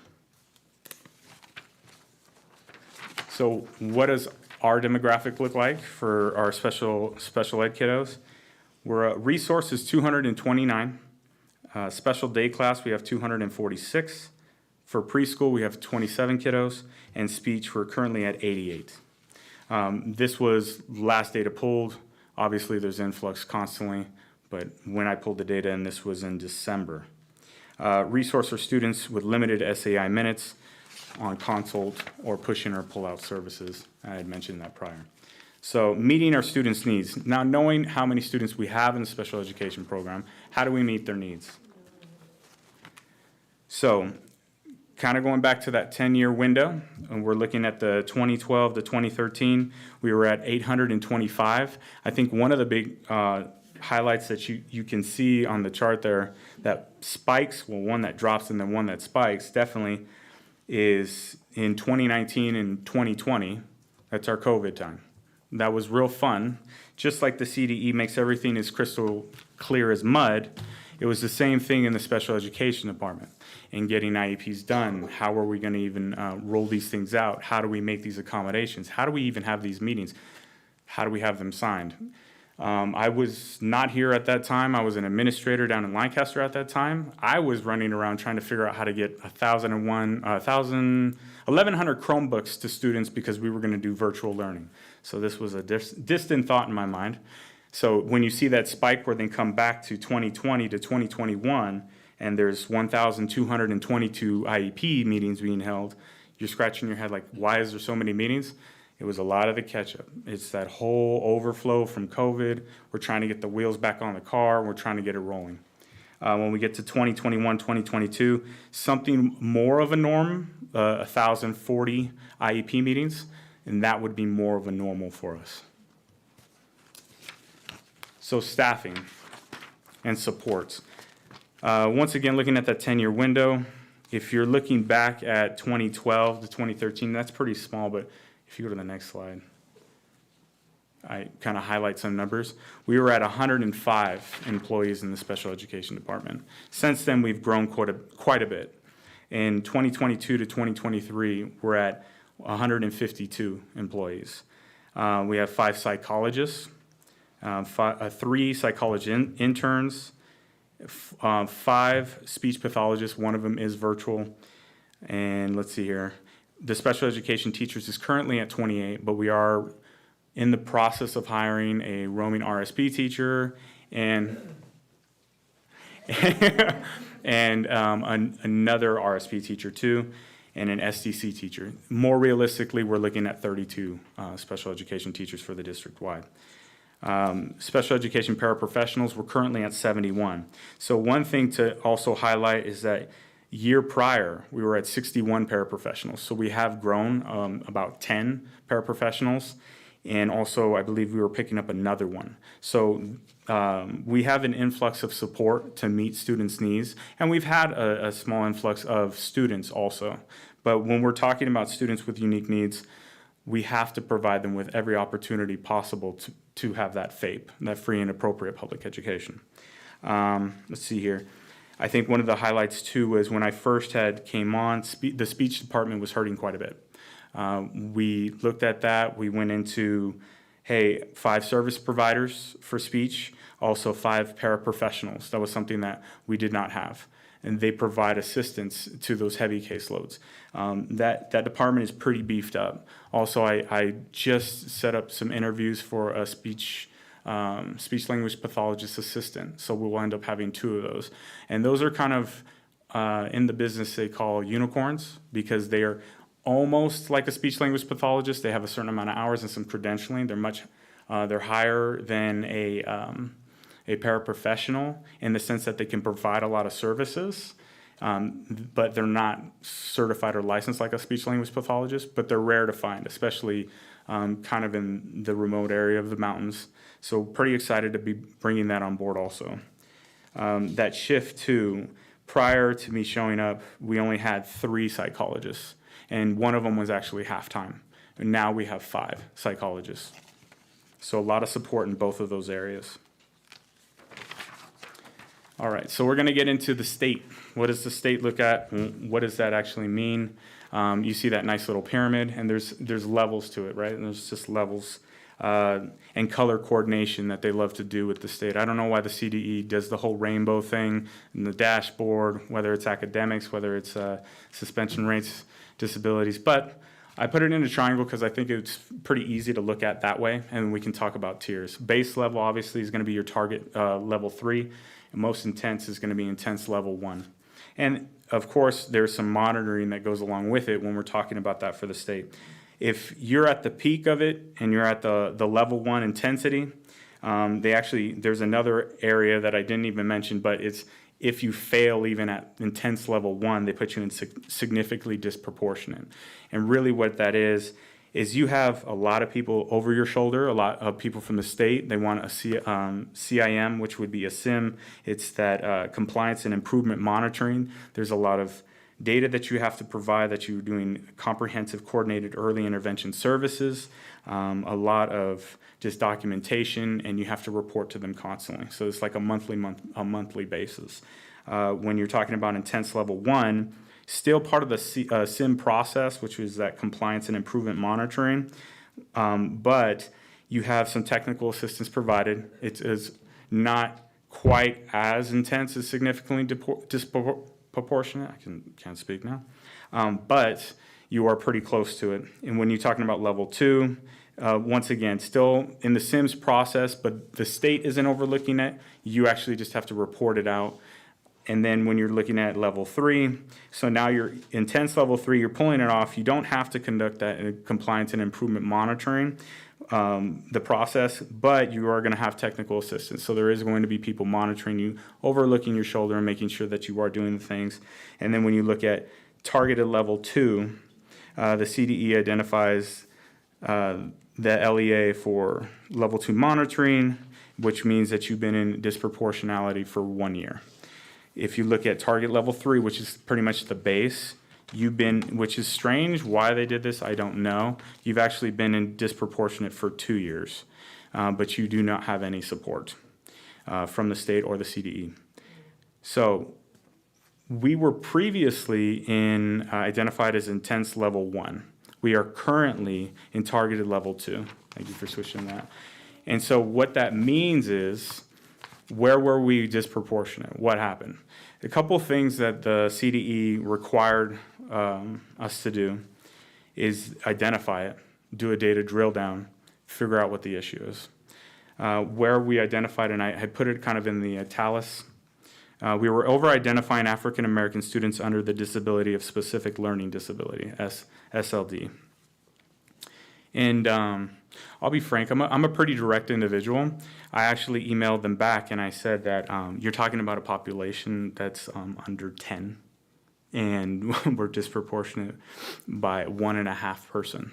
So it was very challenging for me to take that information and say, how does a half a person even calculate? But I just wanted to make sure that the board understood like the numbers we're talking about. So in certain areas too, and I'll get into kind of like the breakdown of disability for students and their ethnicity. In some of them, we're looking at like Samoan, Chinese, Pacific Islander, and we're looking at like one student, right? So if that individual is to BSL or like be eligible for special education services under SLT, OHI, ID, we could be deemed disproportionate. So you can kind of see the level of frustration that can be there. Getting back to us and where we're at though.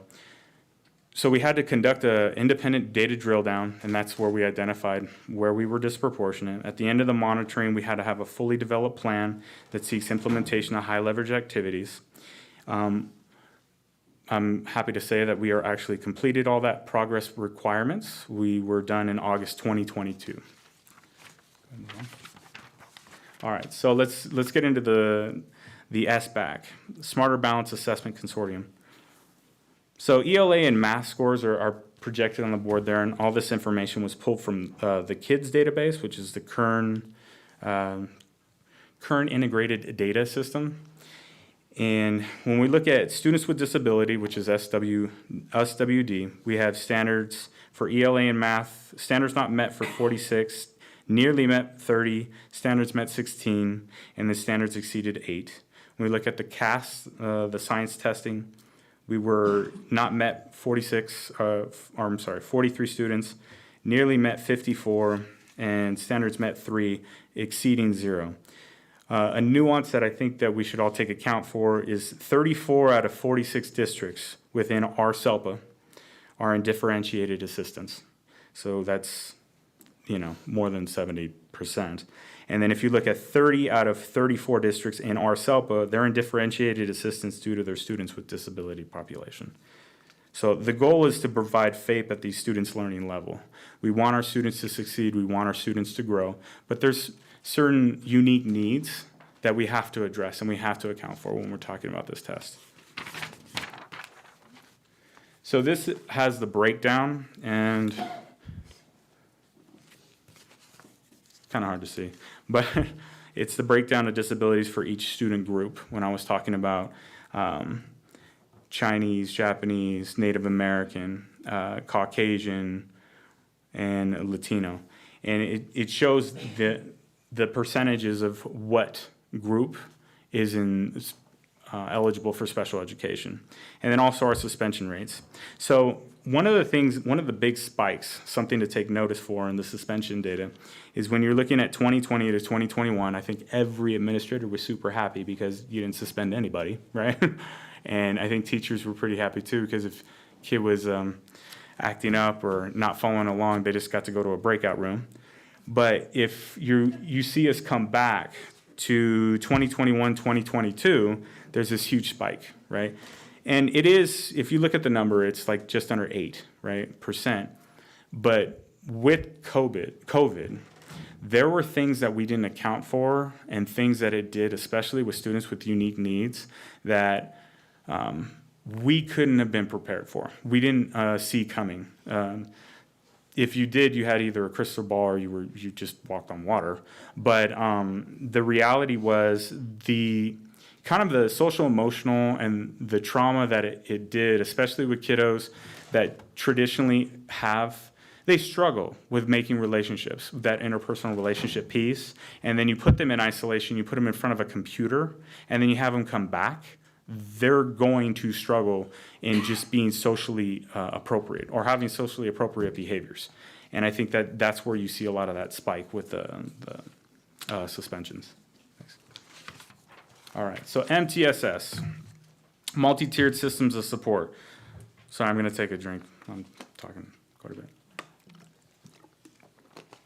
So the analogy is always it's an umbrella. And the idea is with tier 1 is first best instruction, right? So when you have first best instruction, all your teachers are coached up and they want to differentiate their instructions. They want to provide all these services, these scaffoldings to all students in the room. But when it ends up happening, when you look at the data, you have students that are struggling, falling behind. So that's when those tier 2 supports come into place. And I'll touch on a couple of them. I'm not going to read the whole list because we could be here for another 30 minutes. But in tier 1, you want to have things like student collaboration. When I was talking about those academic conversations, which is a staple for our district and what initiative that we are pushing. Effective classroom management, UDL, the Universal Design Lesson of Learning, PBIS, which is school-wide, district-wide, restorative practices and relaxation stations. And those are things that, for SEL that the students can already embedded in the student's day or embedded on the campus for students to take advantage of. When we're talking about Target 2, some of the students, it's strategic, right? So tutoring, small group instruction, dividing instruction into smaller chunks. Then when we might start that SST process, what are accommodations that kiddo needs to succeed? What are accommodations that we can provide so that kiddo can thrive? Reteaching, progress monitoring. Now when we get into intensive, like tier 3, and obviously we're monitoring these things, 4 to 6 weeks, how are they doing bringing it back? We're using our iReady data, where you're utilizing whatever data systems that we have at that site, and then you pull, just like any good teacher, you pull that data, you say, oh, okay, is there some reteaching that needs to happen? All right, let's refocus and go and dive into that. Do I need to make small groups in my classroom? Do I need to target certain standards? All those things. And when we get to tier 3, RTI, resource, special day class, those are things that are real intensive, but it should be few. It should be few students that are going through this system, that are utilizing all of these techniques, and you know what, this kiddo just needs more intense strategies to make them successful.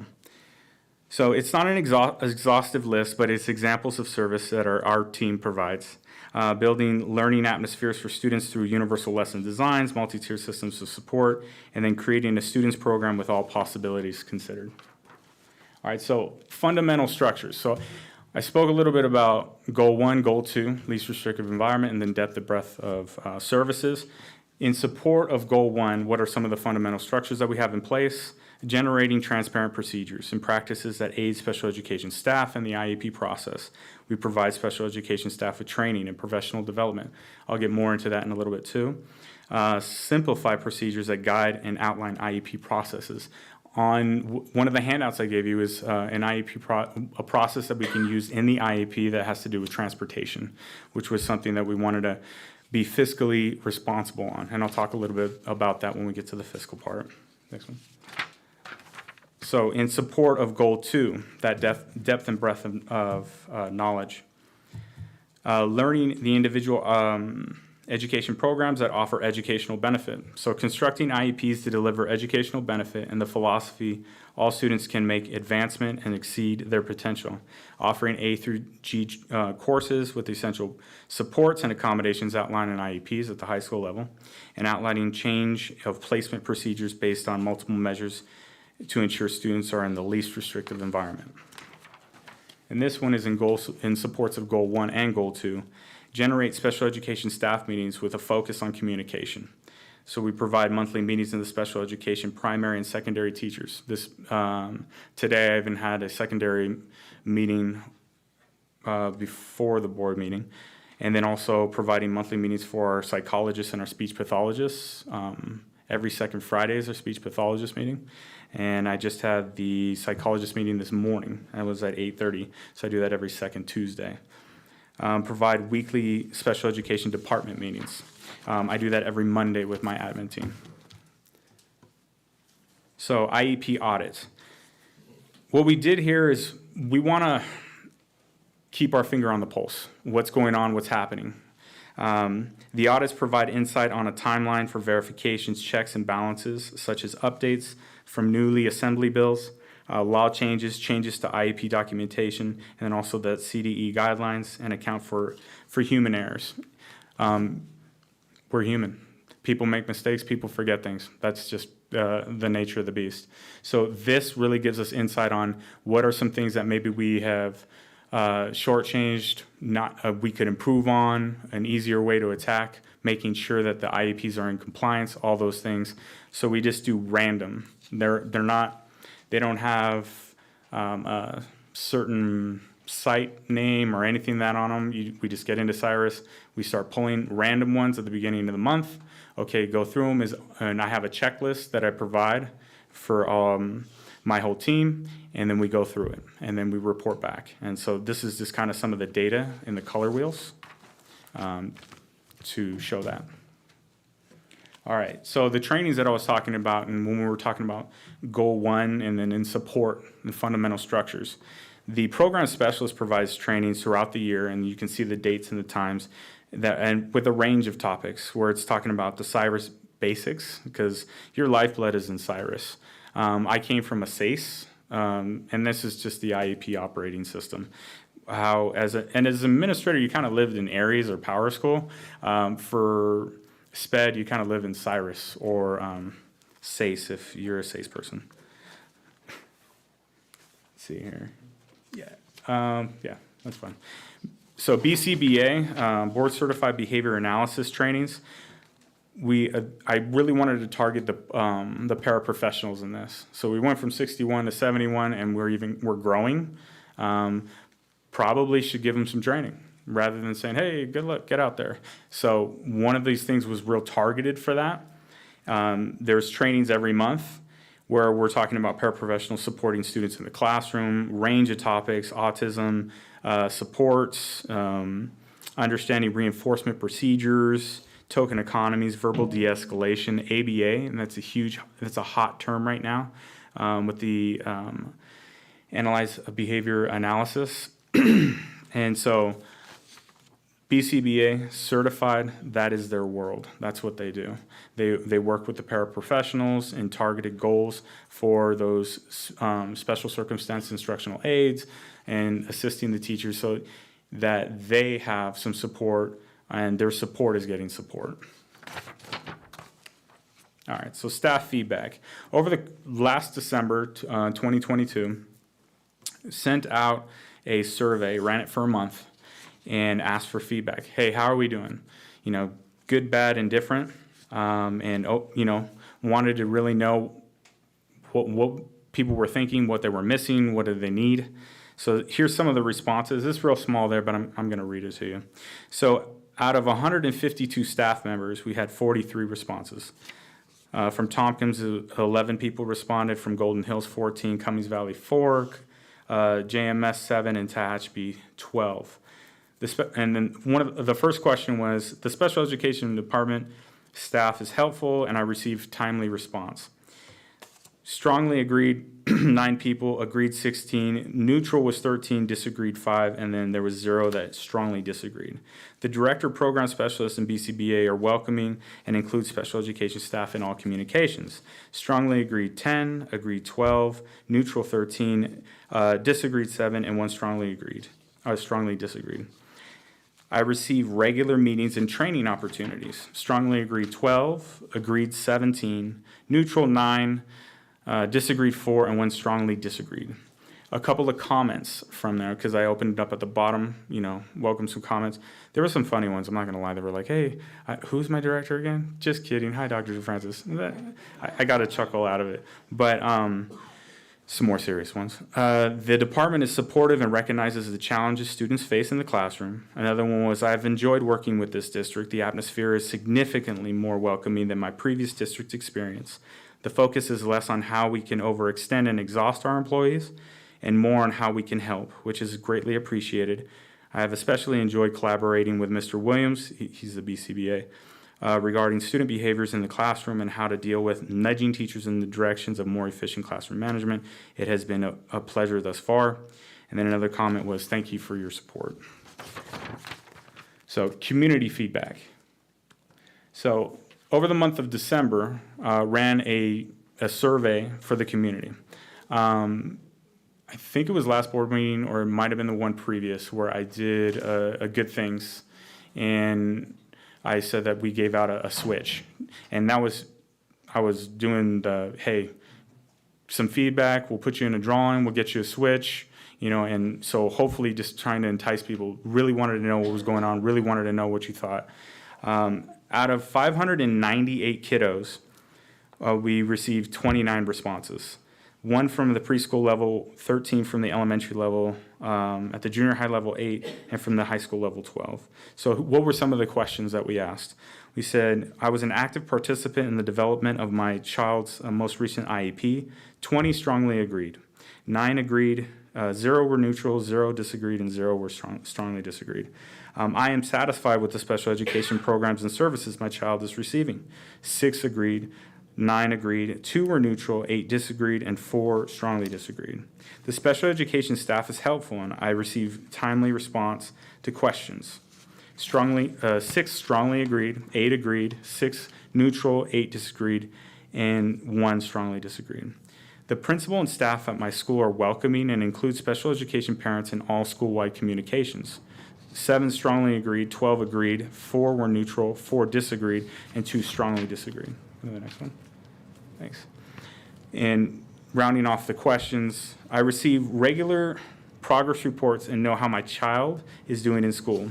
4 strongly agreed, 13 agreed, 3 were neutral, 7 disagreed, and 2 strongly disagreed. Do you feel your child is included in the general education setting as much as is appropriate? 16 agreed, or 16 said yes, 11 said maybe, and 2 said no. Do you feel as if your child needs are being met through the services and received in special education? 11 said yes, 5 said maybe, 13 said no. So a few of the comments from the community. Great communication, care, and support. Staff and administration serve the community with integrity and dedication. Another comment was, we really appreciate the counseling services and ERMs. We've seen a lot of great progress in our student, thanks for those services. And then another one, everything is fine with my son. To the point. I appreciate that. So fiscal, when we get into the money with business services, one of the things that special education can really be is expensive. It can get expensive very quickly. So we set up regular meetings with the business office to focus on the student needs and then also reducing encroachment costs. One of them being budget limitations. I'm currently on pace. I actually had a meeting in the business office, not last week, but the week before. I'm currently on pace. I'm actually a little under budget, I believe. Maybe I'm padding it, but I'm not over. And opportunities to grow our programs. So if there's any opportunities, and Hoja's probably tired of me by now, it's like, do I have any extra money so I could do this? Do I have any extra money so I can do that? Hoja's like, but at the same time, those are kind of how our meetings go. And then implementation of new eligibility guidelines, transportation for special education kiddos. That was one thing to trying to get the transportation in unison. And I know that Ms. Berry, she's doing an awesome job too, and I know that she's short-staffed. But that transportation guideline sheet, what I was mentioning before, really kind of maps out like, does your kiddo need it? Why does your kiddo need it? And that can be all done during the IEP.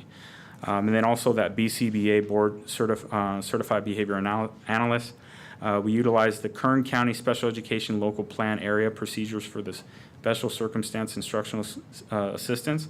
So like in short, BCBA utilizes the KCSOS SKIA form to ensure that extended student support is being implemented with fidelity and it's being targeted, the service.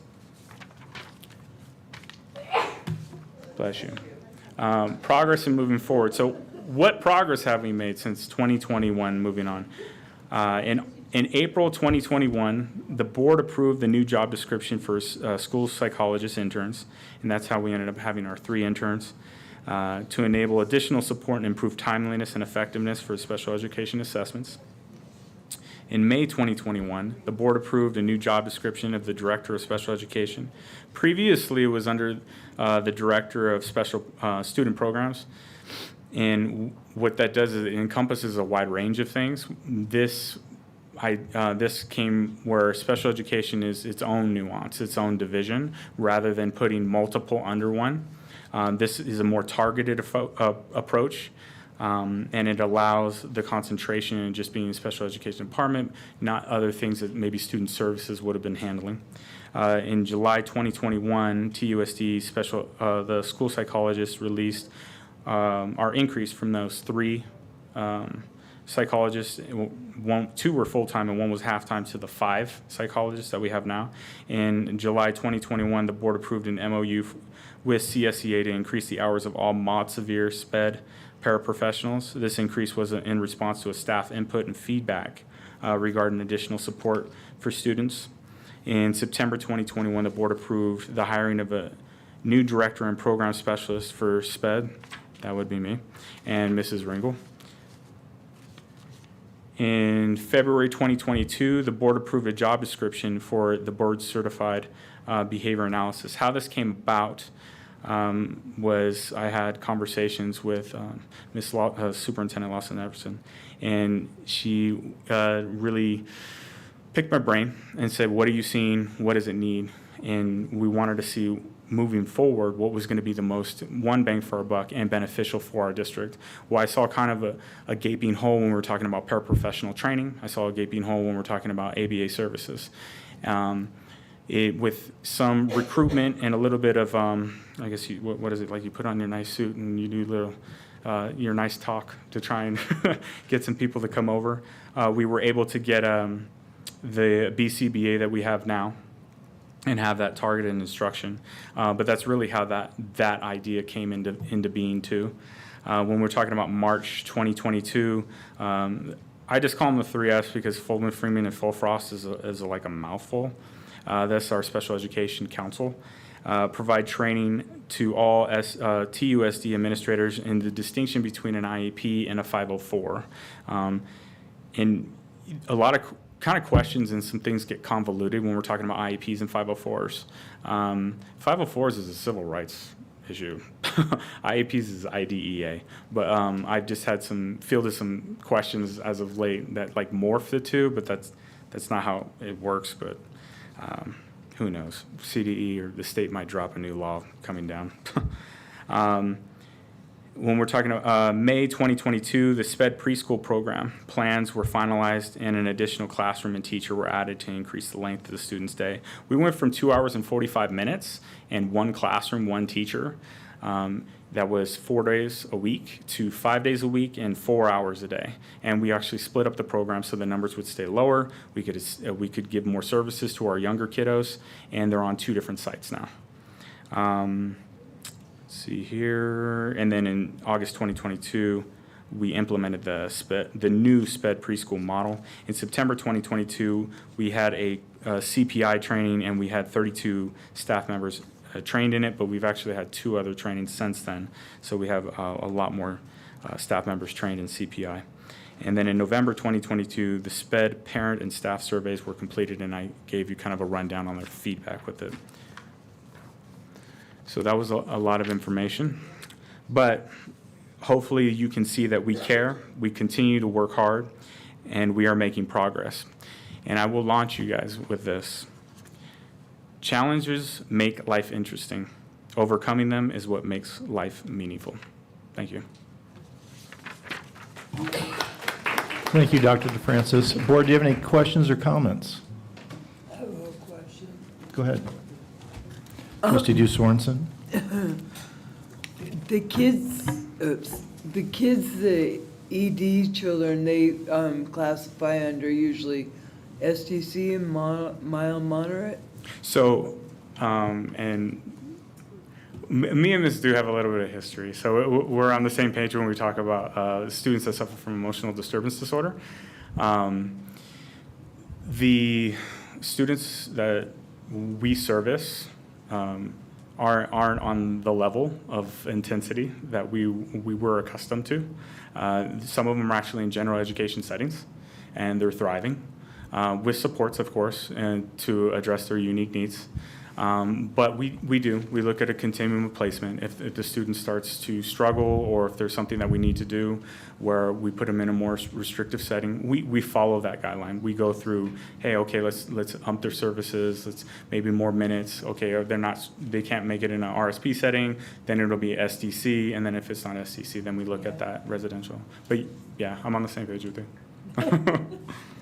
Thank you. I just want to thank you. It's been a long time coming to, get everything on track, and I really feel like we're moving forward, and we're including the parents this time, and that's the most important thing, because we're all a big team.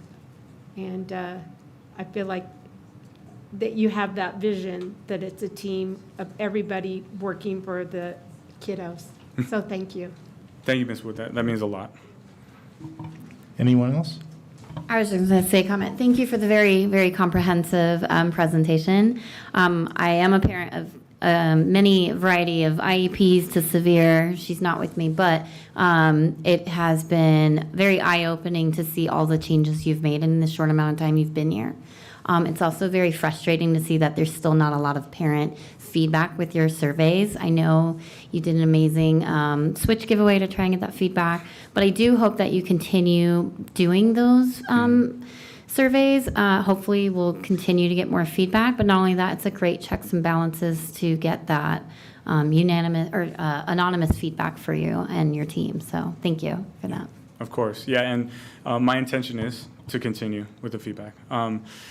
You know, you solicit, some feedback is great, it pushes forward. Other is just kind of a sounding board because they want to just kind of vent, which I understand. But yeah, without the feedback, then how well am I doing? How well are we doing, right? I want to make sure that we're checking that. Thank you, though.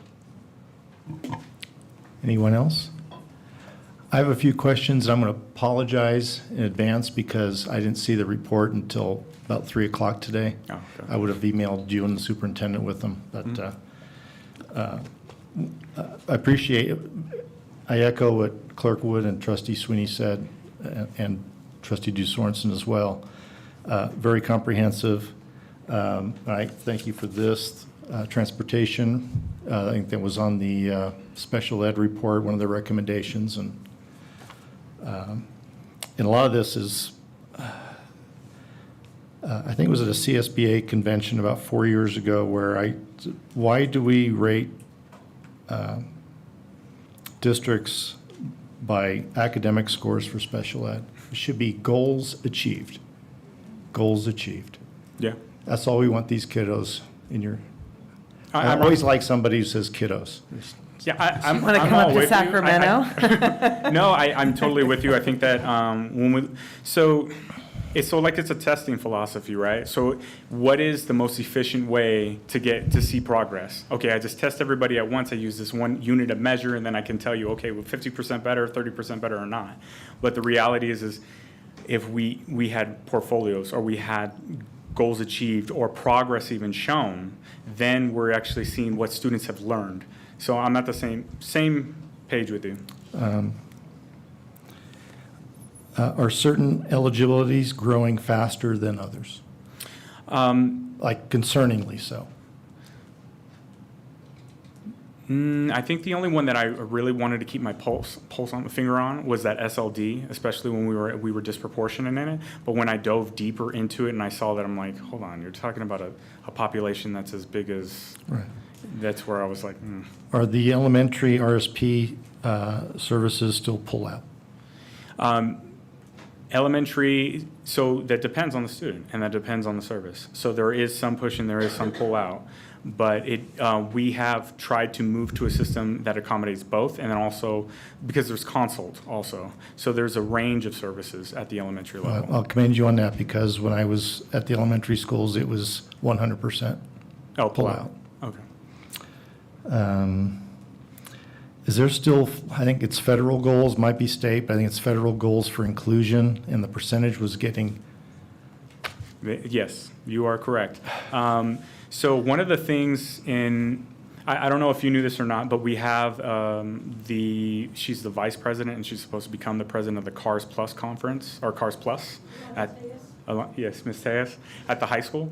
And it was really great that she put us on board put me on board with it, really, because I hadn't heard of the conference prior to that. I went last year and we got hooked up with another school that is already moving towards the inclusion model, and we're going to try and start kind of building off that and stealing some ideas. Still like a teacher, right? Or still like an artist. And then how many students are bused to Bakersfield to get services that we don't provide here? Currently 2. That's outstanding. That is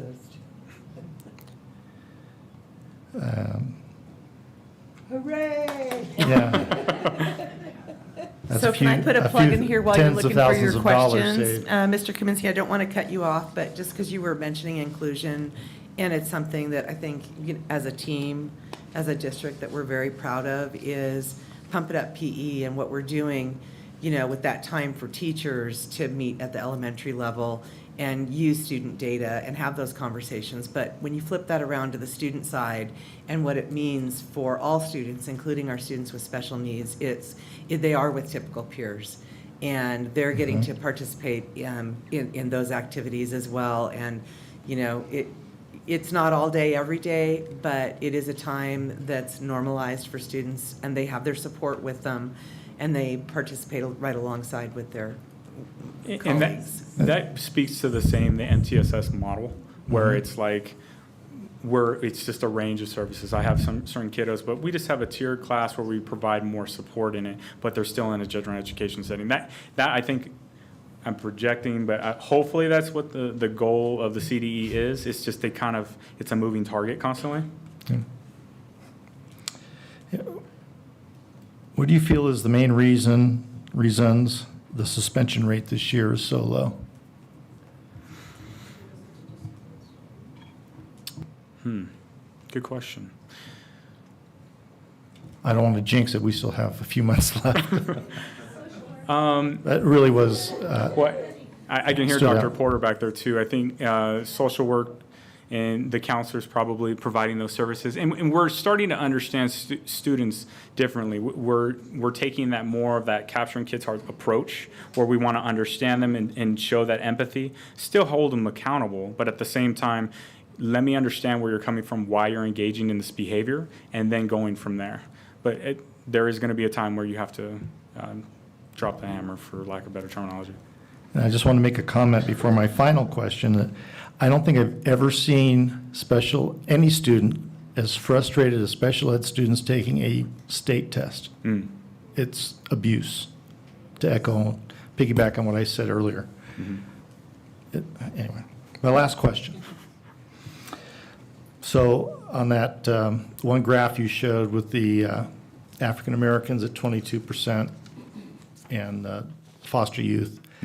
So if the student is African American and a foster child, how do they get? They get double dinged. They Okay. get double identified. Okay, again, just. Of course. Yeah, we're on the same page. But thank you so much for an outstanding report. Thank you.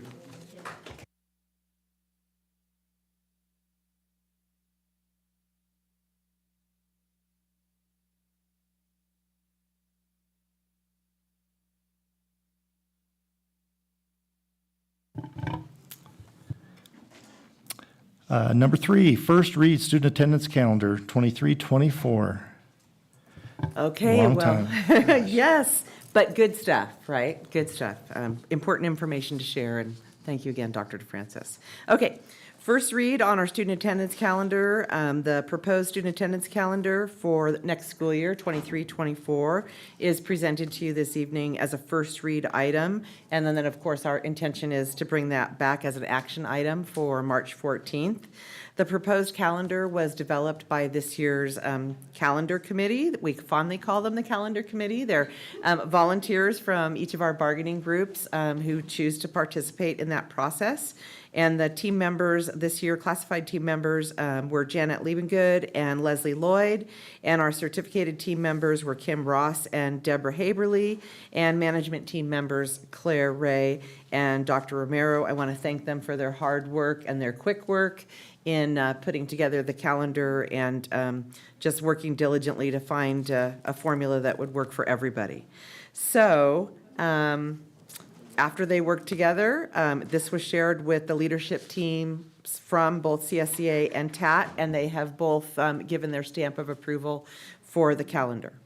So again, there's no action to take on this item this evening. It's shared as an information item, but of course, if you have questions, comments, or concerns, please share those, and we'll take those back to the drawing room.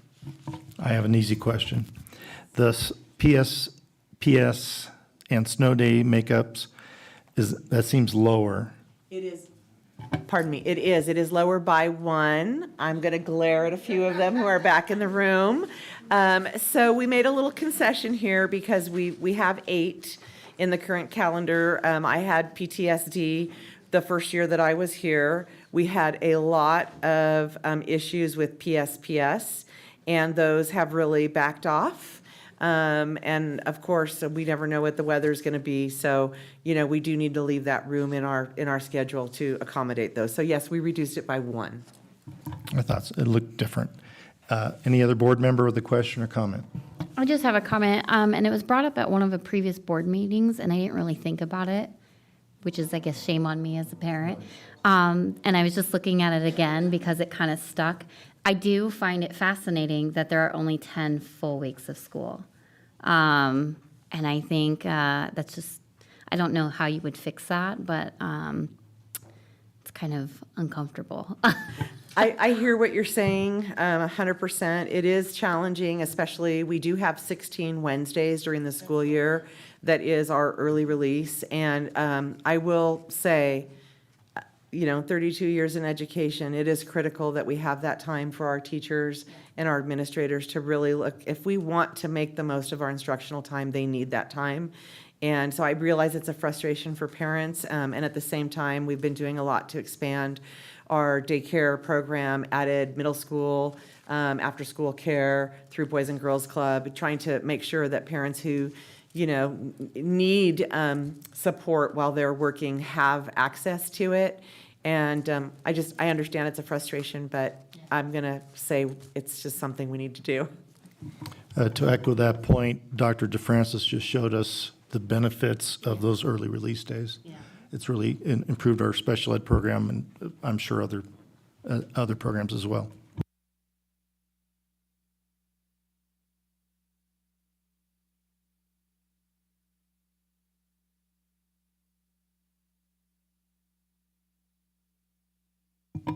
Okay, item 4, approval of 2022-2023 tentative agreement between Tehachapi Unified School District and Tehachapi Association of Teachers.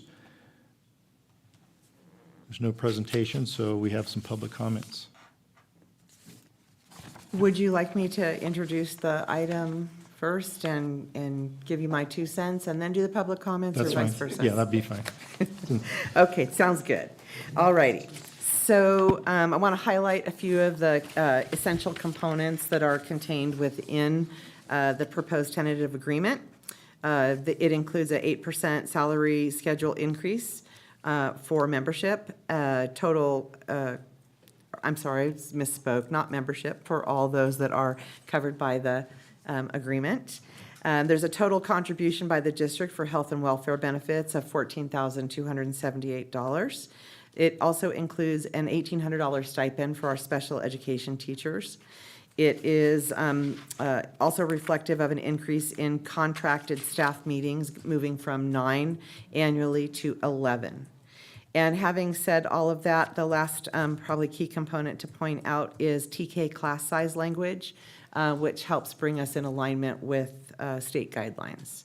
And I want to really thank the TAT and TOSD bargaining teams. Both teams worked tremendously hard.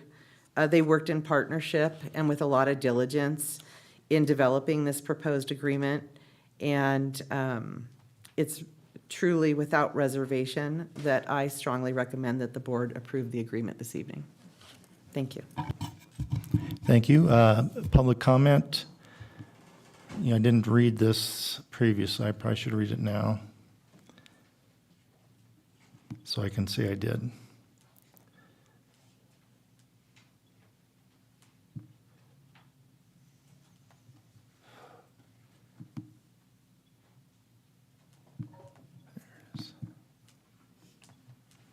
Public comments will be allowed. The board chair will recognize any member of the audience wishing to speak on items not on the agenda but directly related to school business. Pursuant to Board Bylaw 9323, the board may limit comments to no more than 3 minutes per person. Public comment will also be allowed on each specific action item prior to board action, which is the case here. The president may allot time to those wishing to speak, but no action will be taken on matters presented and no discussion of non-agenda items will occur. If appropriate, the president or any member of the board may direct that the matter be referred to the superintendent's office for placement on a future agenda. Sheree Freeman, you're up first.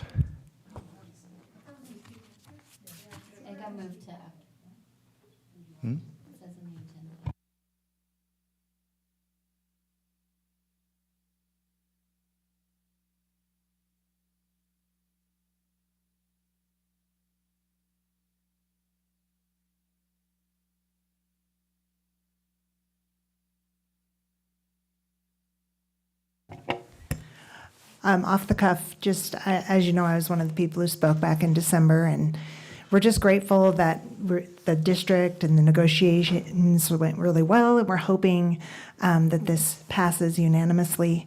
As you can see, there's a lot of great things going on in the district, and we really, while pay is important, our morale is important too, and we see that a lot of things are building because of that. So please just consider the great things that we're doing and where we've come and how far we can go. Thank you.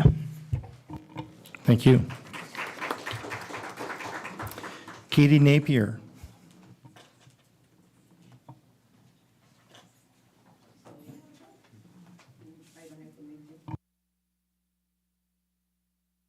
Roger Oxford.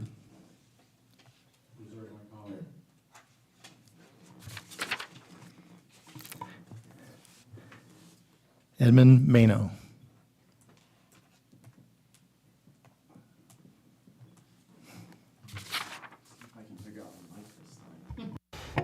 There we go. All right, that's much better. I spoke in front of you a few weeks ago about this as well, and I was hoping to come up and say thank you to everybody, but right now I'd like to reserve my thank you for TUSD for their bargaining team and for TAT's bargaining team as well, coming together to put together a really good comprehensive package that makes us competitive. Not only that, but makes me feel valued by the district.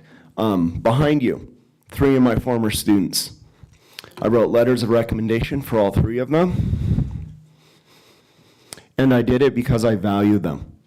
I know they're gonna go out and they're gonna make a difference in the world. And to just have a negotiation where we have a team working together to benefit not only us, the teachers, but the district and the students. I hope this and I pray this passes. Thank you. Thank you.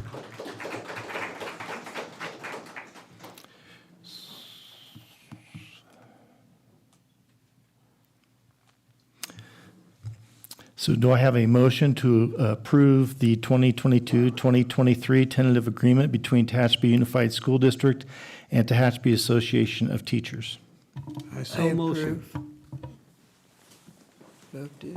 Do I have a second? Be the second. Be the second. Okay, second.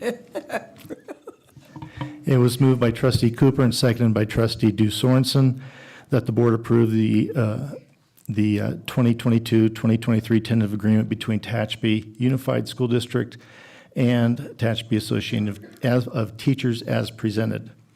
All those in favor say aye. Aye. Any opposed? Motion carries 7-0. I'm sorry, 6-0, unanimously. Hooray for you guys. All right. Item 5, information item, TAT update.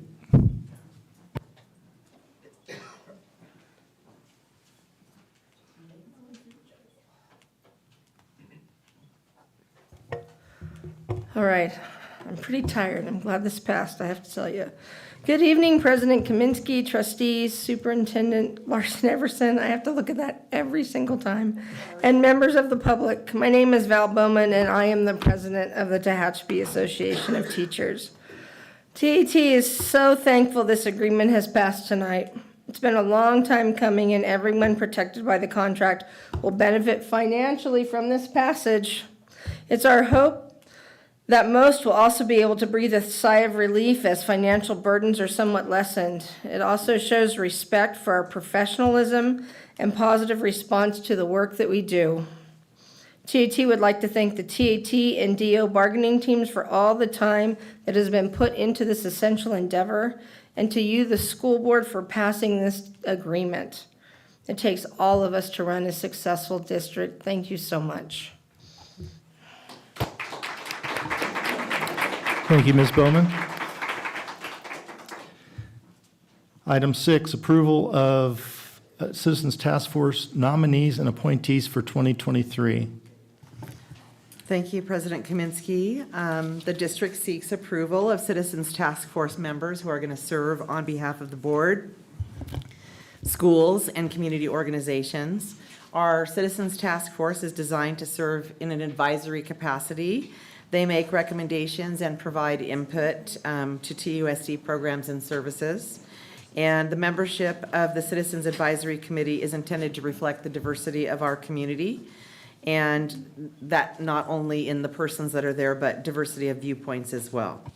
So this evening, District Administration recommends approval of CTF nominees and appointees. And I'd like to point out that there may be some additional appointees or nominations that come from schools and community groups that trickle in March. And if we get those additional members, we would bring them forward for approval at that time in March as well.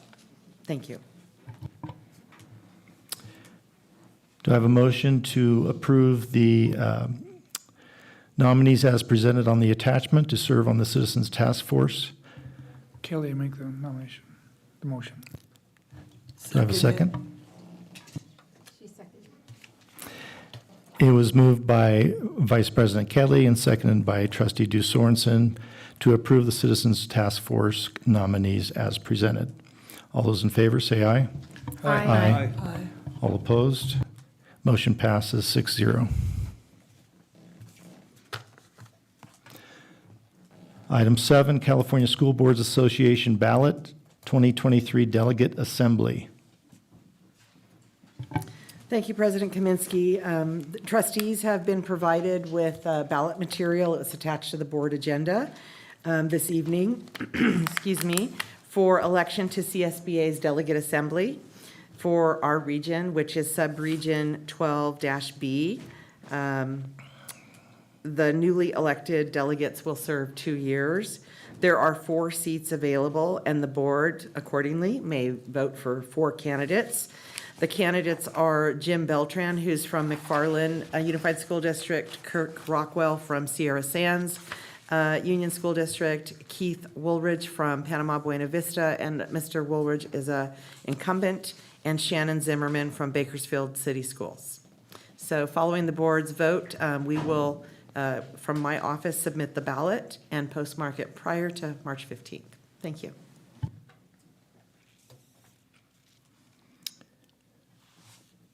Okay, so we have, we can vote for 4.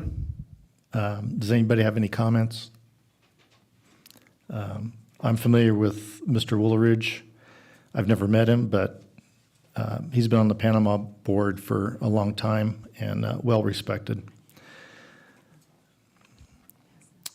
So I need a motion that the nominations be open.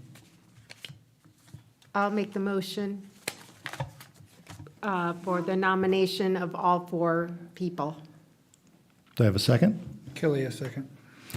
It was motioned by Clerk Wood, seconded by Vice President Kelly, that the nominations be opened. All those in favor say aye. Aye. Aye. Opposed? Motion carries 6-0. President Kaminsky, we need a roll call vote. Okay.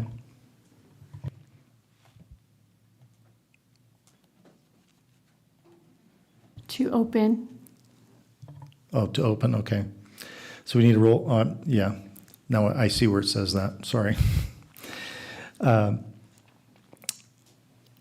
So we have 2 motions, the first by Clerk Wood and the second by Vice President Kelly. Or did I get that wrong? No, we're good. Okay. That the nominations be opened. President Kaminsky. Aye. Vice President Kelly. Aye. Clerk Wood. Aye. Trustee Cooper.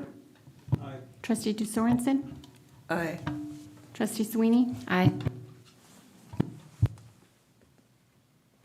Motion carries 6-0. And now we do have a motion to close the nominations for CSBA 2022 Delegate Assembly nominee. Kelly, I make the motion. I'll second. It was motioned by Vice President Kelly, seconded by Trustee Sweeney, that the nominations be closed. All in favor, say aye. Aye. Any opposed? Motion carries 6-0.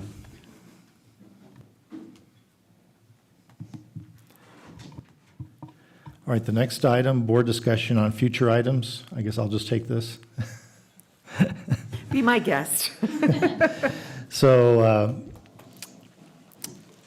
at the end of our workshop last Tuesday at 8:45, we discussed putting on future items back on the agenda. And about 45 minutes later, we tabled the discussion to continue tonight.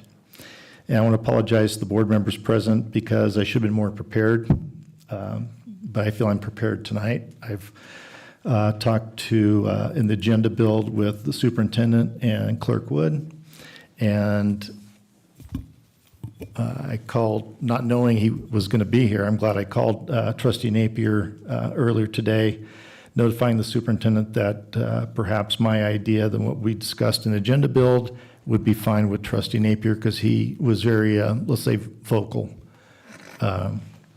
last Tuesday night. So I did some investigating and I looked into 5 districts and in the county, and all 5 were different as far as future agenda items or future items. But the first one I looked at was Panama Buena Vista, and they have on their agenda future items. And that's where any trustee can say, I'd like to talk about this at a future time or not at that time. But in talking to the superintendent and Clerk Wood, yeah, I got the note to take a break. Yeah, I needed to.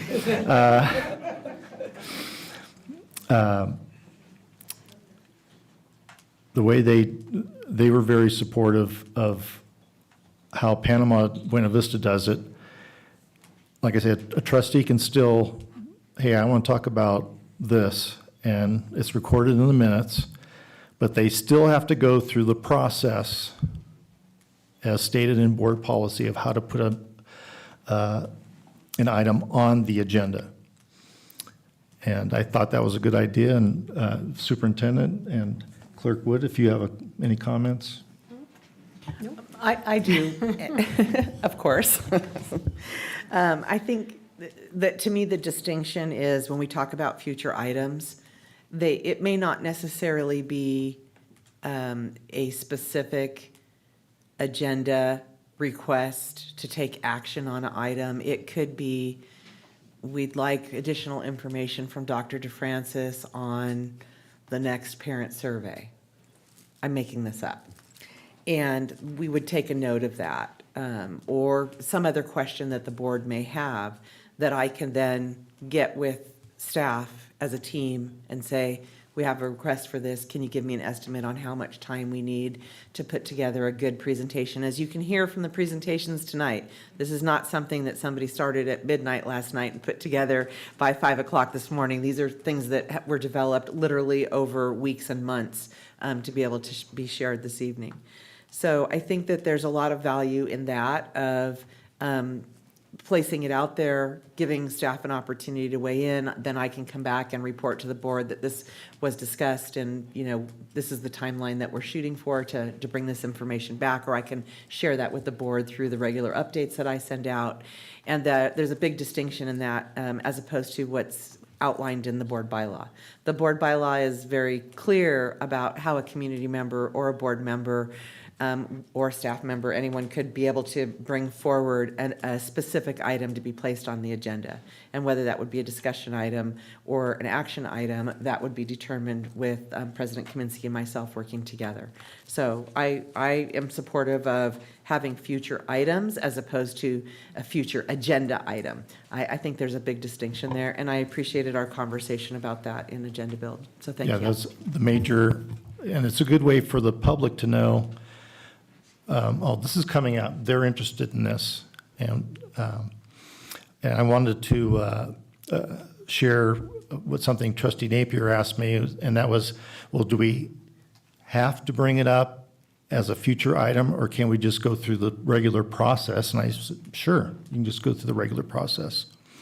And then one last thing, trustees, it was my suggestion that, Superintendent Larson Everson, you'll have to help me on this if this is approved, is to change the board policy from giving staff at least 1 week to at least 3 weeks to prepare any information. So that is what we discussed. So I think what that calls for is us to bring that bylaw forward for the board with that revision. And the board would approve that, and then that would become our bylaw that is in full force. So our current bylaw says something different, but together we can make that happen for March. Any other trustee have a comment or question? See, this is how last week was supposed to go. Live and learn. Well, I do have a long-term suggestion. It was brought up the first time I sat in on a session this year, and that was the athletic facilities. And I would like to see a review, since we've got very good athletes up here. It shows in our record of what we can do with the kids. And as was stated, I think we need to show our appreciation to the athletes by the facilities we present to them. And that even starts with something as basic as a sound system. So we don't want to get into discussion on the item, so let me just say that the Facilities Advisory Committee membership is still open. We've sent out a reminder today to the community, encouraging people to apply for those positions. And at the board meeting on the 14th, the board will be taking a look at who the applicants are, and will be officially launching with those who become seated on the Facilities Advisory Committee, that committee to go forward. And I think what Mr. Kaminsky is addressing tonight is a bit different than actual discussion of future items, to discuss how we're going to handle the future items. And thank you for your comment. Anybody else? Actually, I want to say thanks to the board superintendent and her staff, because it actually sounds like we've taken everybody's bits and pieces and put them together and come up with something that actually makes sense for all of us. So I do appreciate that effort. Thank you. All right.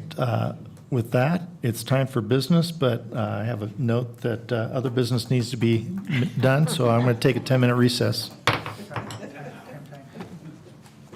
at 8:20. I'm serious. When Dr. DeFrancis was done, it brought tears to my eyes. I'm like, I was so sad. I'm like, I wish Joe could have been here to see this, because it was. I have been begging to do it. It's snowing and snowing. Just flurry, it's not sticking. Right now? Yeah, oh, it's been going for a while.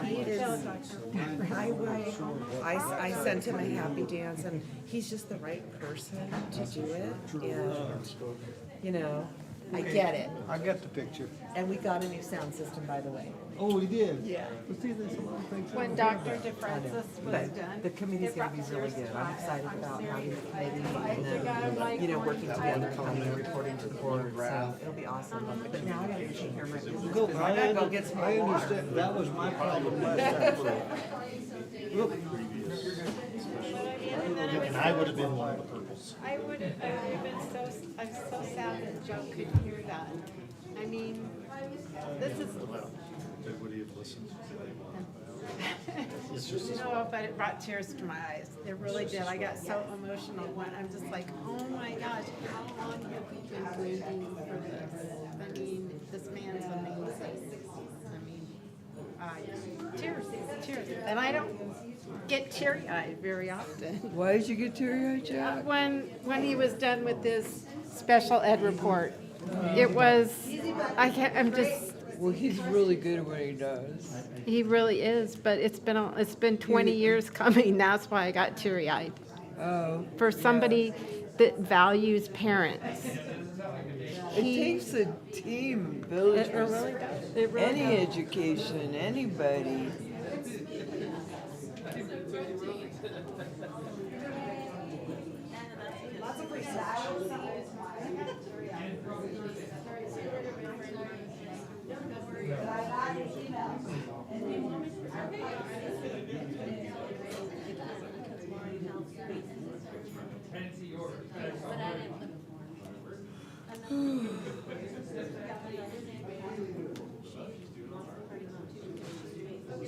This is gonna be like, I might as well have my flags, because like,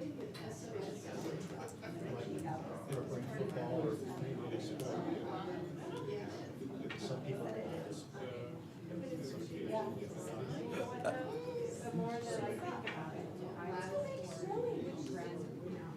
I have a building right around the corner. I do,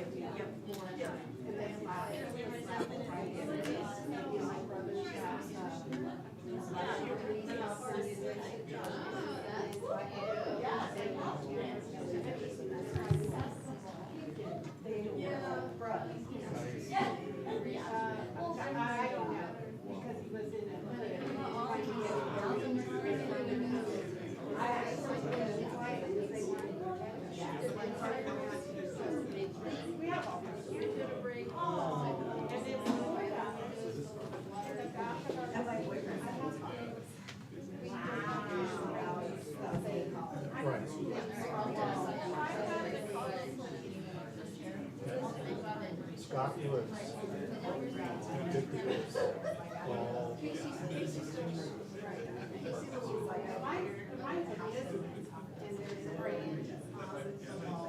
Anyway, I've gone back and forth on this, and I can't tell you. So.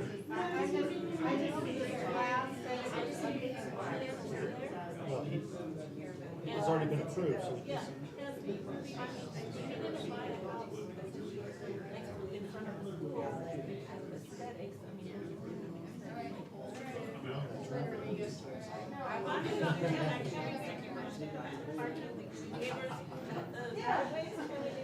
Anyway, I'm just saying,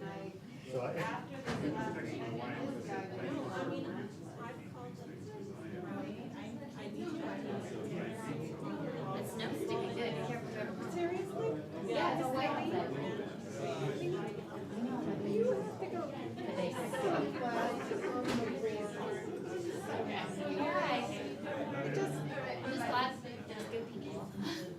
I'm just glad you're not an angry person. You know what I mean? And you don't have an agenda. You're just here to serve. The kids are older, but. I was fine. I got teary-eyed during the special. I changed my mind. Oh, yeah. I was gonna cry. I was just like, how long have we waited for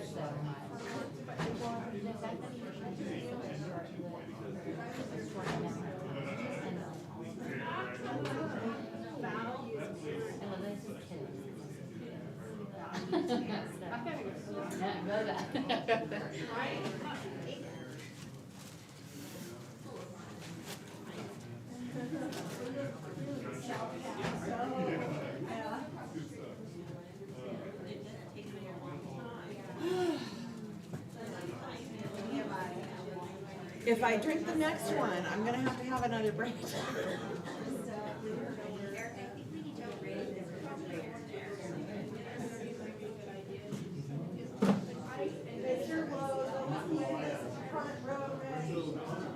Oh, you are?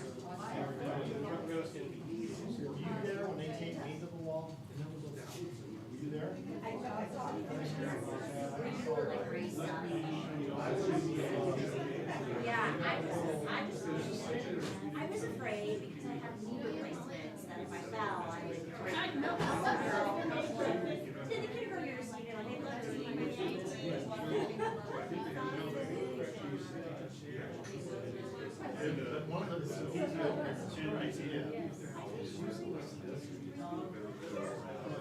Yeah, I was standing on the desk and my husband was like, no. I'll just.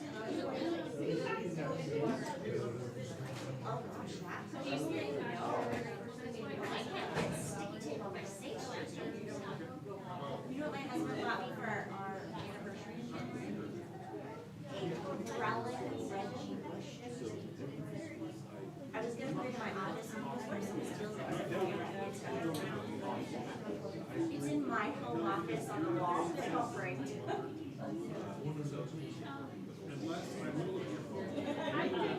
I think you should do me advice.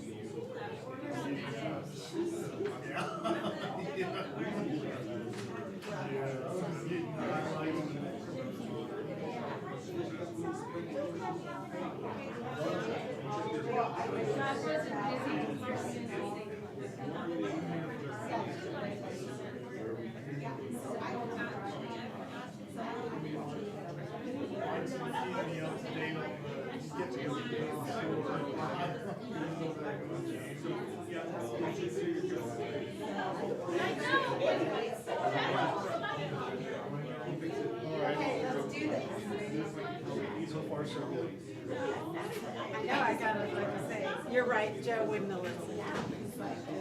It would have just, you know what?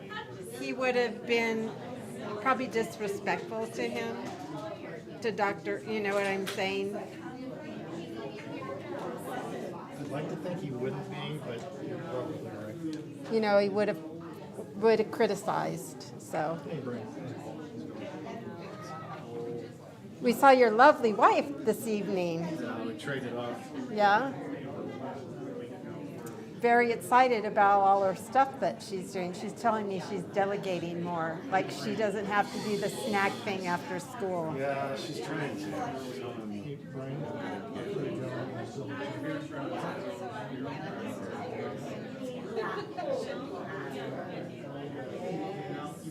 Okay.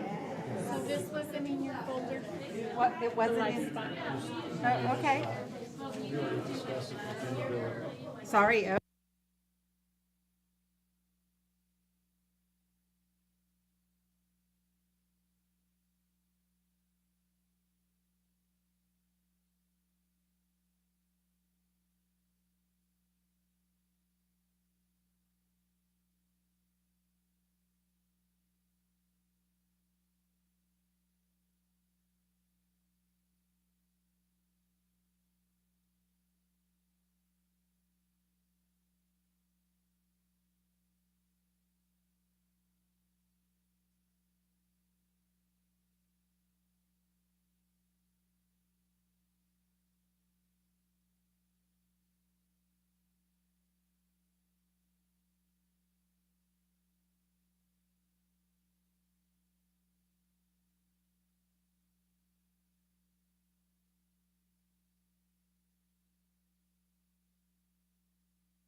All right, we're resuming the board meeting at 8:34. Business. Information item 2021-2022 annual accounting for school developer fees. Mr. Intezari. Thank you, President Kaminsky. Thank you to the board. We will dive right in. So government code requires that all agencies that collect development fees to, one, make an annual accounting of those fees available to the public within 180 days after the last day of this fiscal year, and have the governing board review the annual accounting at a regular scheduled meeting to be held not less than 15 days after the accounting was made available to the public. This requirement was met by providing an accounting of school developer fees to the public on December 27th, 2022. So specifically, Government Code 66006B requires that local agencies, including school districts, that collect these fees provide an annual accounting that provides a description of the type of fees collected, the amounts, the beginning and ending balances of the account, and the amount of interest that was earned. So just to kind of provide a little context, the Capital Facilities Fund, Fund 25, accounts for all the fees and expenditures related. So it is separate from our operating fund. We collect $4.08 per square foot for new or additional residential development, as was justified by the December 2022. I don't know if the public wants to see the what we see on our screens. Okay. There should be a developer fee accounting. I was just going to summarize the balances. So it's just the beginning, plus, minus, and then the ending balance. Okay, so we'll keep going. Just to provide some context that we collect $4.08 per square foot of new or additional residential development, and from 1 cent to 78 cents per square foot of commercial development. And this is to account for the potential for new students that would be coming into the district, and specifically this is new development. Okay, so the Capital Facilities Fund for the 2021-2022 fiscal year had a beginning fund balance of $582,002.13. The district collected $672,086.04 in fees, and earned $8,439.04 in interest. The district did expend $5,100 for a modernization study in order to establish our eligibility for matching funds from the Office of Public School Construction. And all of this activity resulted in an ending fund balance of $1,257,427.21. Does the board have any comments or questions? I know that sixth grade wing at the middle school was built totally on developer fees, so I appreciate you getting us back to we're not quite there where we can see something in the future with, even though it's over $1 million, but we'll get there. Yes, that was assigned to me in May of 2020, and I didn't start till June 2020, so that goes to the superintendent. And if the Sage Ranch project starts, that would be great for our developer fee account, correct? While it would be great for the account, I would have to say that the amount that is collected does not necessarily offset the amount that it costs to construct. Obviously, we have some space, as we've seen a bit of declining enrollment that is now ticking up since returning from COVID. So there's certainly good news and bad news there. But yes, with help from these fees, we'd be able to mitigate that. Just to provide some context, our insurance provider did have us verify what kind of facilities are covered, and a typical classroom is going for $1.4 million in insurance coverage. So one pet project, thanks, Mr. Intezari, for revealing the real me in all of this.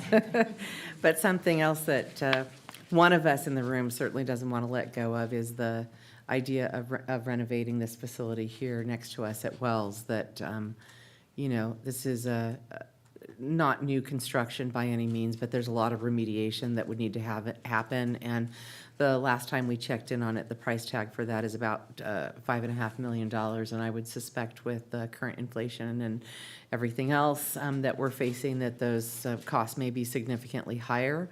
But it is good for us to recognize that we are in a different situation than other districts, and that we have a viable facility that's here that with some cost and with some work could be made ready to serve elementary level students again. And I think the community, well, we'll hear from the community on that one at some point, but I think hope it so. would be well embraced.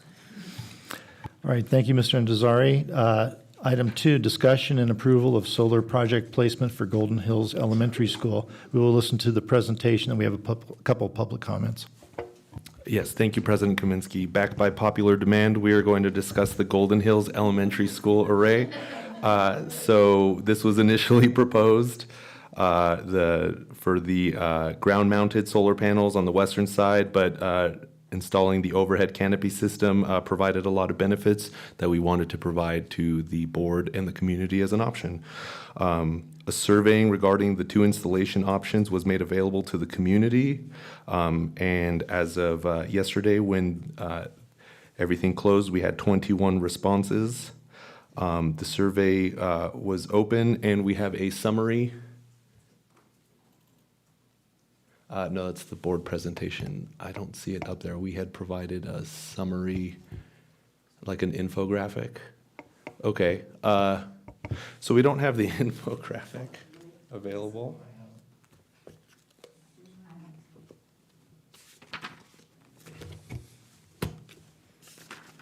Should look like this.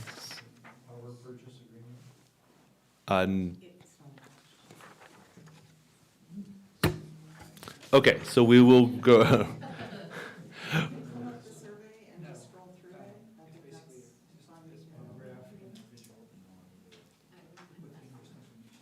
Okay, so we can just go over the results of the survey.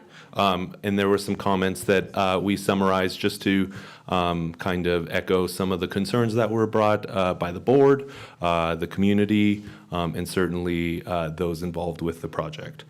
So as a percentage of the responses, 66.7% preferred the canopy option, 23.8% for the ground-mounted, and 9.5% of responses essentially had no preference, essentially against the project is the assumption. So some of the notes that were brought up, and in no particular order, this was just kind of rundown, collecting just kind of what the comments had to say. Bringing to our attention was the security. The community did raise concern regarding vandalism and access, so that's specific to the ground-mounted option. That was probably the most popular concern raised by the administration, community members, as well as the board. Providing the shade structure of the canopy, there was comments regarding the benefits of the shade structure over the parking lot. Occupation of land space, the community commented on preference to minimize use of land at Golden Hills for potential expansion. There was a comment regarding support for utilizing renewable energy, which we appreciate. Concerns about construction of the canopy, just asking about the timelines. So if we were to go in the direction of the canopy route, we can't guarantee when the materials could be sourced. And also construction over a parking lot of a school, that is for sure a summer project. So if it could not be guaranteed to be completed this summer, it would be moved to the following summer. And then, of course, accessibility. It seemed that a lot of people, it did resonate with them, and I know as well as with the board, support that if this was a project, the canopy option specifically, that if we move forward with that, while it does result in a ongoing cost in terms of that the savings would be less, but at least, the benefit of not having to spend any money, but have a capital improvement to the property that would address accessibility, given the age of the facility. That was also important to the community. So that's just a summary of the responses from the survey. So unless there's anything to cover, or if you have any questions, we are just asking that, taking into consideration your knowledge of the school sites in the community, what is being shared, whether through the survey, through public comment, your own preferences and opinions, we are looking for some direction in regard to what you would like to see done at Golden Hills. Thank you, Mr. Intezari. And I'll start off with discussion. As I've been commenting to anybody that wants to listen, I've changed my mind on this thing. And I think I already did again. Is basically the cost-benefit analysis. But what's the staff want? What do the neighbors want? There's a responsibility there. So, so I want to, before I go any further, we have 2 public comments.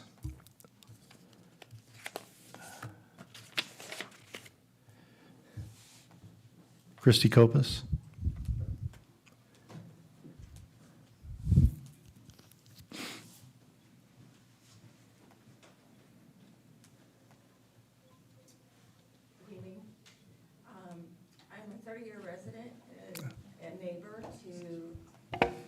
Thank you.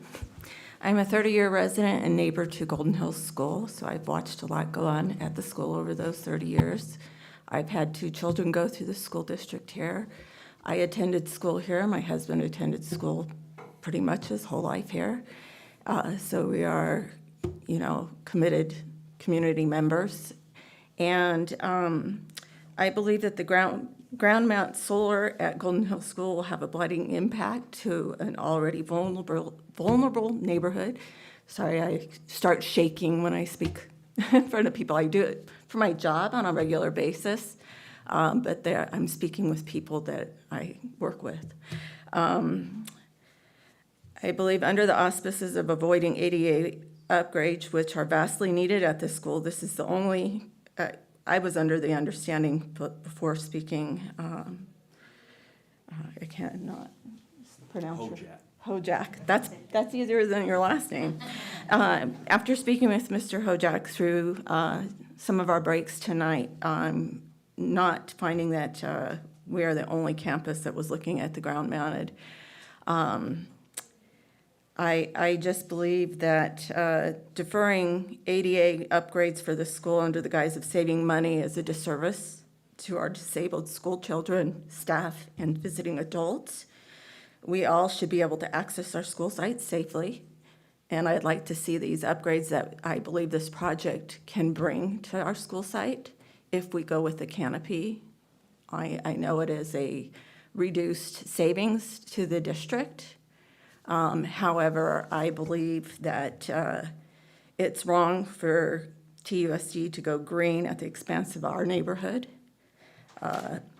That we should also look at other things that are going on at our campus that I don't know if you're aware of. I live directly across from the portables, and those AC units are running all summer long, and there are not students on that campus during that time. So these are measures that I think our board could direct facility staff to review, what is happening on these campuses when they're not occupied.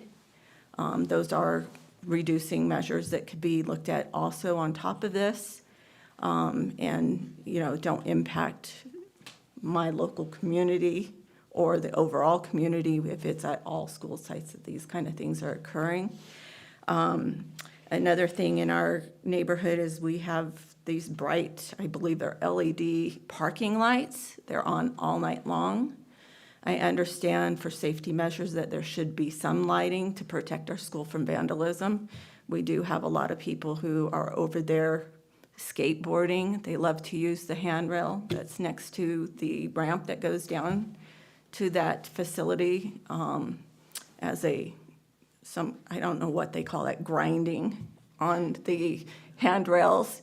So we do have, it's a playground for kids in the neighborhood who don't have. You'll need to wrap up, Ms. Scopus. Okay, thank you.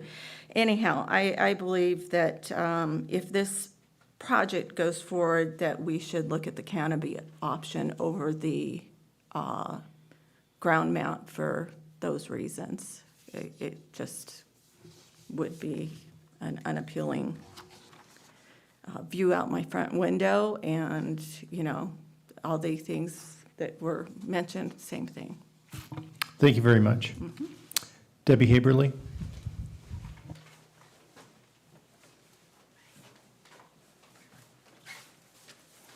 Hello, my name is Debbie Haberly. I've been a Tehachapi community member since 2018 when Mr. Kaminsky hired me. My house happens to face Golden Hills parking lot. However, I am for the canopy for some of the reasons she stated, mostly because vandalism. I've had to call the police a few times about people doing things they shouldn't do on the campus. And I think that if we're going to invest this money in this big project, we should do it as safely as possible. And I think if it's a canopy, it's less likely to be vandalized. Aesthetically, I know some members brought that up concern, but we bought a house that faces a school, so I don't think we were really worried about aesthetics. It would be nice if you could expand the parking lot so people wouldn't park in our driveway. That would be cool. I think the ADA benefits are wonderful. Why wouldn't we do that, of course?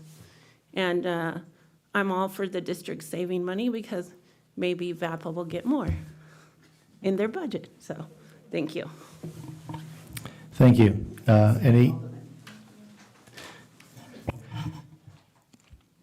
When I ran for the board, or actually before I ran for the board, during the map drawing, I commented many times to the previous board on they need to listen to the people.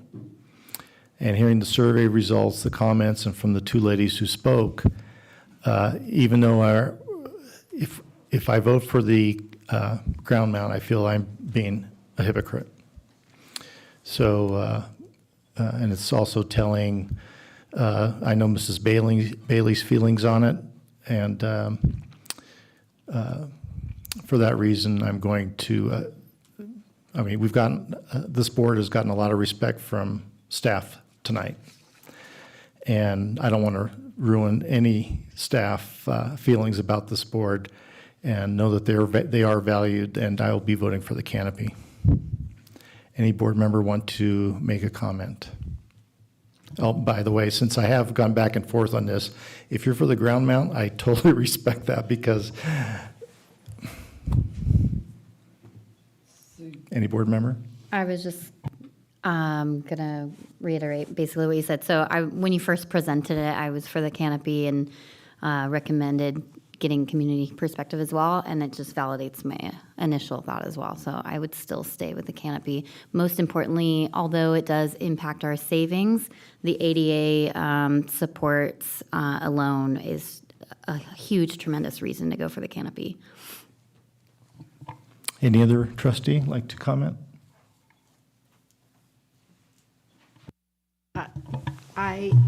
Yes, I do. I'm just grateful for more information, so thank you. I flip-flopped a lot too. I do own a building right around the corner from that, and we've been broken into 4 times in the last year, and we have to clean up graffiti probably once a month on our wall back there, so not getting a lot of support from the sheriff and things like that. So I think it'd be a lot of staff time too, cleaning up, I don't know why, but they just like to destroy things. So, and like I say, the ADA compliance is huge.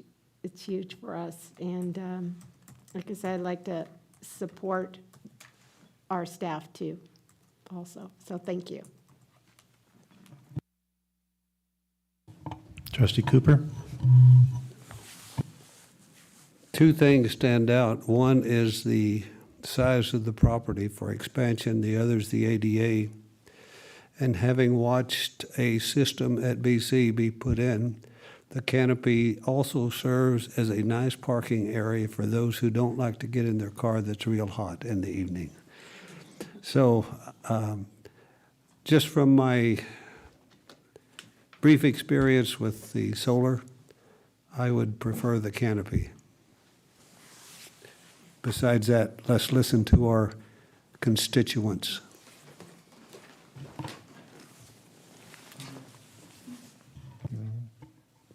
All right, I need a motion. Hang on, let me get my script. Yay for the canopy.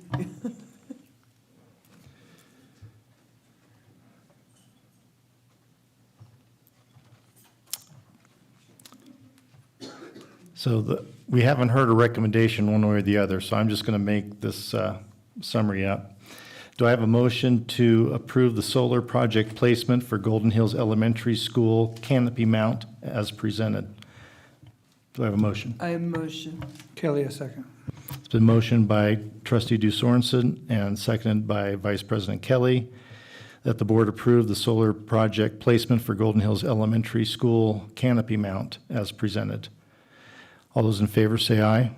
Aye. Aye. Opposed? Motion carries 6-0. Thank you, Mr. Intezari.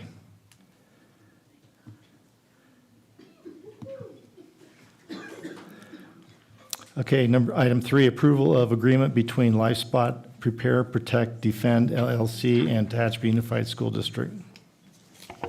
Thank you very much, President Kaminsky. In case you guys don't recall, since it was several hours ago, the intention of the tool is to reduce emergency response time by directly connecting on-site TUSD staff to law enforcement and emergency services. The proposed subscription agreement would be effective upon approval for 600 subscriptions for users within TUSD at a monthly cost of $1.54 per user, which would total $11,088 for 12 months, and 2 1.5-hour in-person training sessions for $3,500, for a total cost of $14,588 covered by the budget allocated to student services, and we seek your approval for this agreement. Any questions or comments from the board? Yeah, Ms. Kelly. We're looking at a 1-year agreement at this initial cost? Yes. Okay.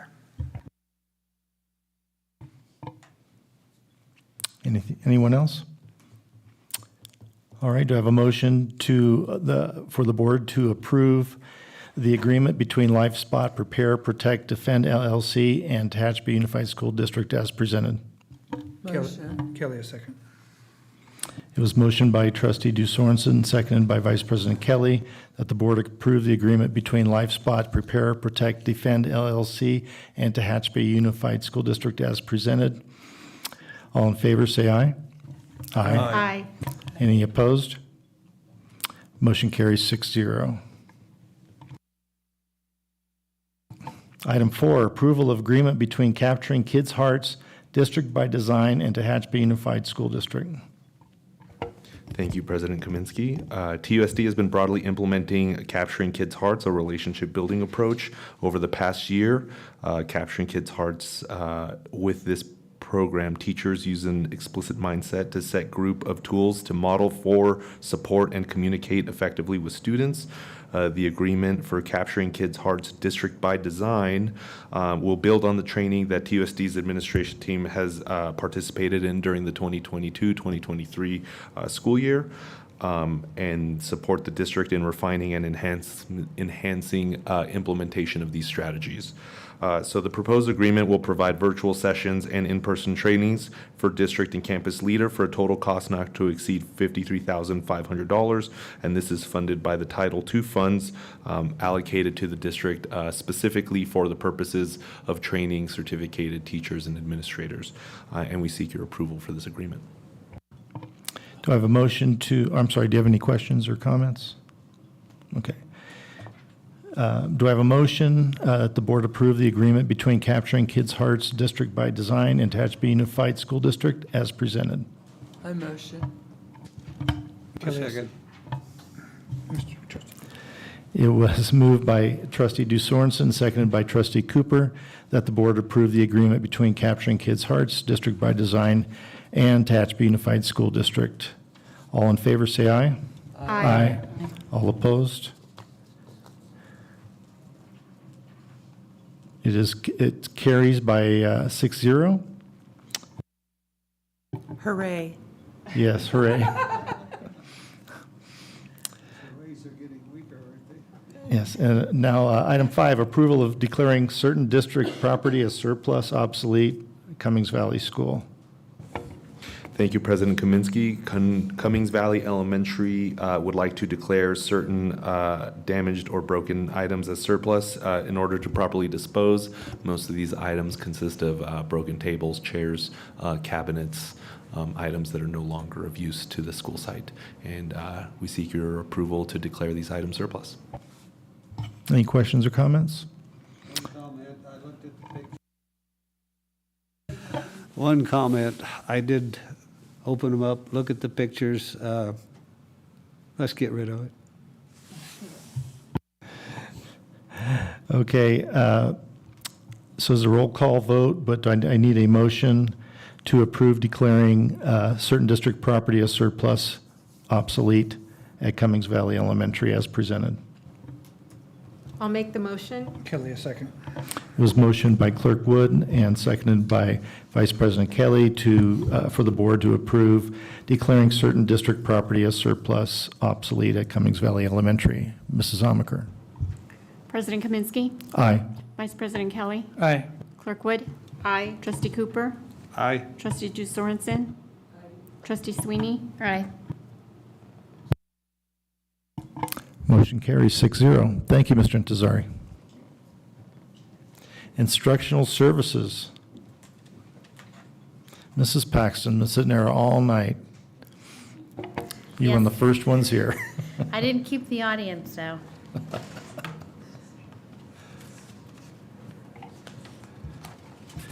Item 1, information item, California Dashboard and TUSD Student Achievement Presentation.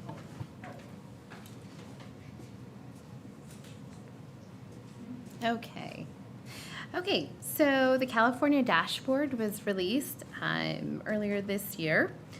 This is the first time it's been released since 2019, which coincides with the suspension of state testing for some school districts. Although the California School Dashboard was only released recently, TUSD has other measurement tools in place to measure student progress.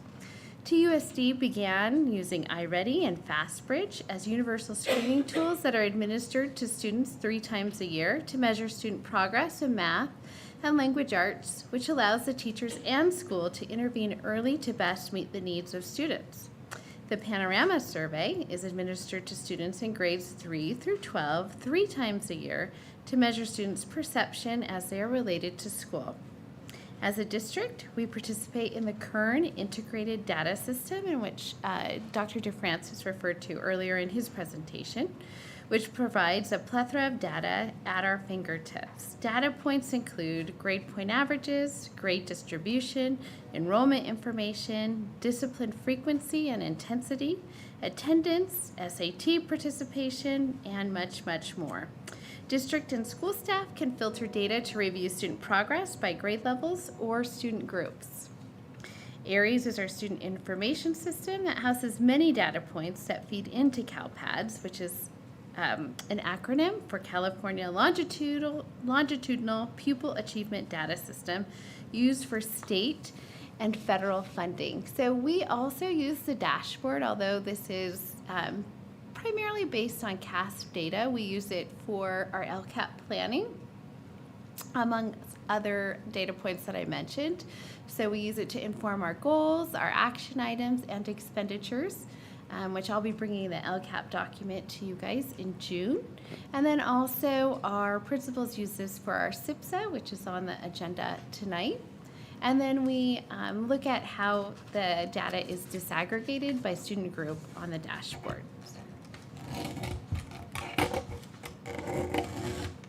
So when we look at the dashboard and other data points to inform our decisions, some of the things that we have in place right now in TUSD based on the dashboard, previous dashboard, and then our current data points from Panorama, iReady, and FastBridge include capturing kids' hearts.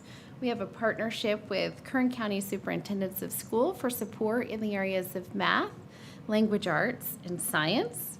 In my department, we have 2 instructional coaches that push into school sites and classrooms to better support students. They offer professional development, they model lessons, they help with planning.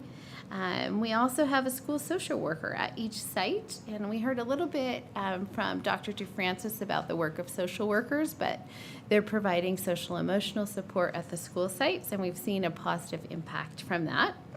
We also have added learning directors to our Title I sites, so they also are providing support to students as well as teachers. They help by providing professional development. They go into classes and have observations and provide feedback to teachers in order to increase the effectiveness of our instruction. We also have increased adult supervision. One of the things that Dr. DeFrancis was talking about in his presentation is when students returned back from being at distance learning, there were additional supports that they needed because they hadn't been in a school setting in quite a while.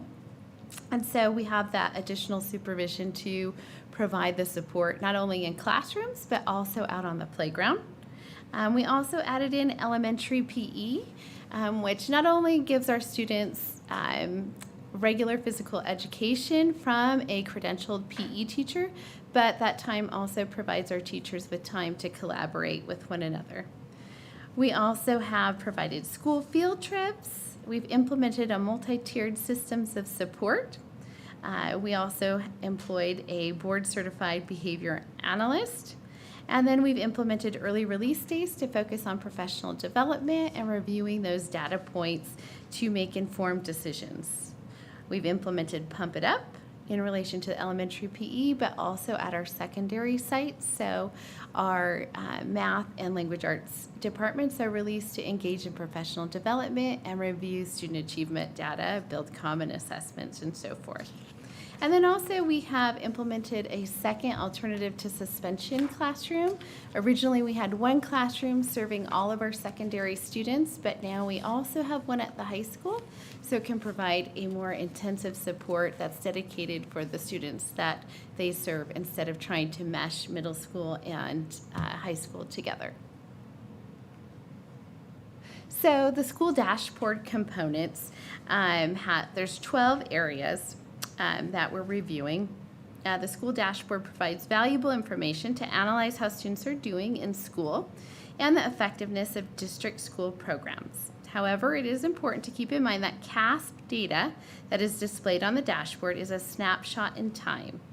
Spring 2022, when our students completed CASP testing, was quite some time ago. TUSD has implemented many strategies since that time aimed at student needs. The school dashboard reviews 12 data points. However, today we will be focusing on 6 of the data points.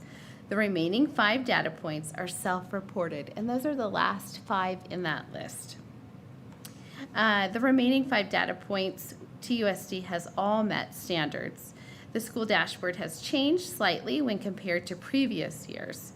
The intent of the dashboard is to not only communicate student performance levels, but also to identify comparative growth.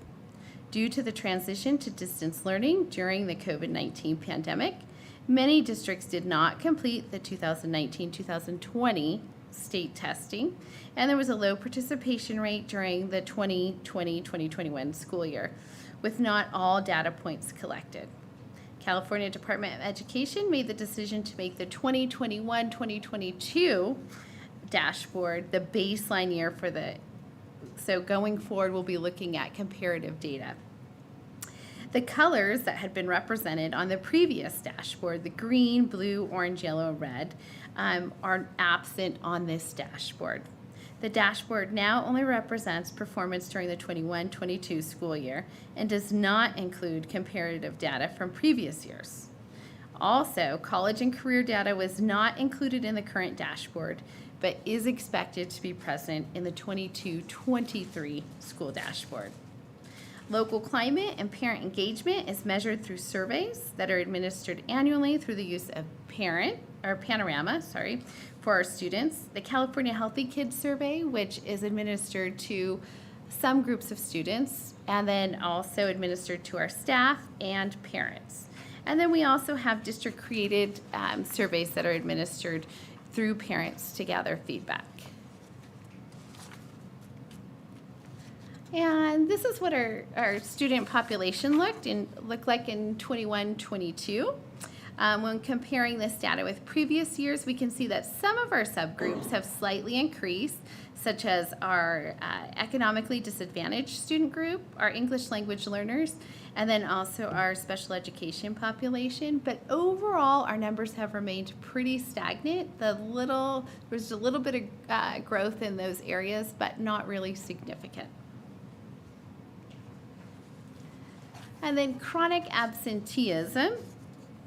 Chronic absenteeism is defined as students in grades kindergarten through 8th who are absent for 10% or more of the instructional days that they were enrolled. 21-22 was an unusual school year with the health guidance related to COVID-19 and the mandatory quarantines that were in place for a significant portion of the school year. With the removal of the strict quarantine guidance, we have seen an increase in our attendance for this year, and that equates about 6% increase from where we ended last year. When comparing absenteeism from the 2018-2019 school year, 11.2% of students were identified as chronically absent, and we can see last year 56.6% of our students were identified as chronically absent. Do you have the number of how many days of school? Well, it would depend because it's based on the number of days the students are enrolled. So if you took our school calendar and took 10% of that, it'd be about 18 days. But it is dependent on, because we have students that Right. come, for a portion But of the year. a student that came first Yes. day, stayed to the last day, Yes, 18 days. 18 days. Oh my gosh. Yeah, and so you can imagine if you think back to that time, the quarantine rules were pretty tight. If somebody had COVID in your house, but you yourself did not have COVID, you had to be home, and then there was that quarantine portion. So students missed a lot of school. So with that not being in place, we're going to see an increase in our attendance. So some of the things that we have put into place to address attendance is we do have an attendance program called A2A, which promotes schools to send home letters when students are frequently missing schools. When a student has 3 unverified absences, that identifies the student as a truant, and that does trigger a first letter. So that's an opportunity for the school to communicate with the family so that they can kind of go over the attendance and strategize with them on how to make improvements. We also have Dr. Porter, who works with our school social workers, and they focus on attendance by partnering with the school administration and conducting home visits, or the social worker reaches out to families to see how best they can support the family in increasing attendance. And then also Dr. Porter is our homeless liaison. So sometimes transportation or housing insecurities can impact attendance. So she has items or supports that she can offer to help families get back on their feet and get their kids to school. And then graduation rate. So this is a data point that we can be very proud of because we have a higher graduation rate than the state of California. That is one of our things to celebrate. So 94.5% of a graduation rate. And you can see if we go back to 2018, we've steadily increased our graduation rate. There was a higher graduation rate in 2020, but for those of you that attended board meetings or were on the board, there was kind of some different rules in place during COVID-19 in relation to graduation. So I'm thinking that could be attributed to that increase. And then suspension rates. This is another area of strength because our suspension rates are lower than the county average and also lower than the state average. So you can see when just comparing 2019 to 2022, all of our students, there was a decline in suspensions. However, you can also see that our foster youth are suspended at a higher rate than the rest of our student groups. I have a question. Yes. I complained to CSB on this one too. So foster youth, they could go to 4, 6, 8 different schools in 1 year. Who's on the hook for their attendance and suspension rates? Well, Do you know? I believe wherever they were Wherever they- originally at Stevens Day. Okay, thank you. So, you know. But to address suspension, we do have things in place. Like I mentioned, we have that additional alternative to suspension class. And because we did add that class, we're able to give more intensive support to students that need it and follow up with them as students exit that program and are back on campus. Also, this is the second year that we've had social workers at all of our school sites. The use of social workers allows school sites to work collaboratively with families and school staff to build a strong team for students that need additional support in the area of social emotional learning. This has proved to be an effective addition to all of our school campuses. Students that have high social emotional needs meet with social workers regularly. Some of the work social workers conduct to minimize negative behaviors that can lead to suspension include a check-in, check-out program where students check in with the social worker at the morning to kind of set the tone for the day and make sure the student's in a good place before sending them to class, and then also check out with the students to review how the student did that day. They provide individual lessons or group lessons on emotional regulation and provide incentive programs that focus on students using positive replacement behaviors. English language learner progress. This is another area to highlight in TUSD. Our students, our English language learners, did outperform county and state on their progress. We have 250 English language learners, and over half of those are making progress towards English language proficiency. Like I mentioned earlier, this is a growing population, but this is an area that we are able to be proud about. Oops. And then this is what our CASP data looked like. I have the TUSD data and Kern County data. So we did outperform Kern County in the area of English language arts.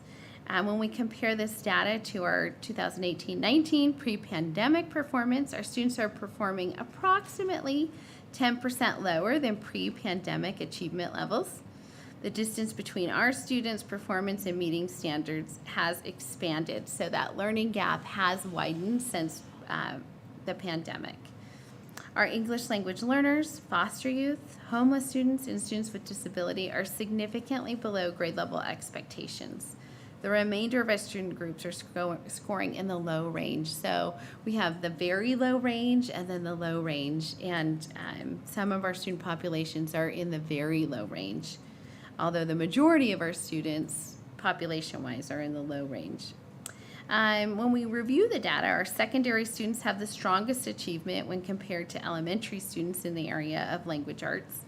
And all school sites have implemented a multi-tiered system of support for students that include universal screeners, intervention programs, and a universal design for learning to best meet the needs of all students. So providing scaffolded instruction for students, embedding supports during that first instruction, and then providing a system if when a student does not get the instruction in a general education classroom, how do we provide embedded support so that students can work in a small group, maybe with that teacher or maybe with the intervention teacher to close that achievement gap. And so on the CASP test, the 4 areas that were assessed was reading. How well do students understand stories and information that they read? The area of writing, and that was how well do students communicate in writing? The area of listening, how well do students understand spoken information? And then research and inquiry, how well can students find and present information about a topic? In reading, listening, and research and inquiry, students performed just as well as in 2018 and 19, or better. However, in the area of writing, students struggled. 10% fewer students met or nearly met standards in this area. This year, Instructional Services has focused on thinking maps training and providing writing trainings at some school sites. And next year, we have plans to expand that training to all of our school sites to really dig deep on writing and improve those language arts performances. And on this slide, I have the distribution by grade level. So you can see our high school students are doing, better. They only test in 11th grade. So that's kind of a difficult data point. That's why we like to use our universal screeners, because we test everybody, where this is just one snapshot in time. But on that particular day, on this particular test, our high school students did perform better than our younger students.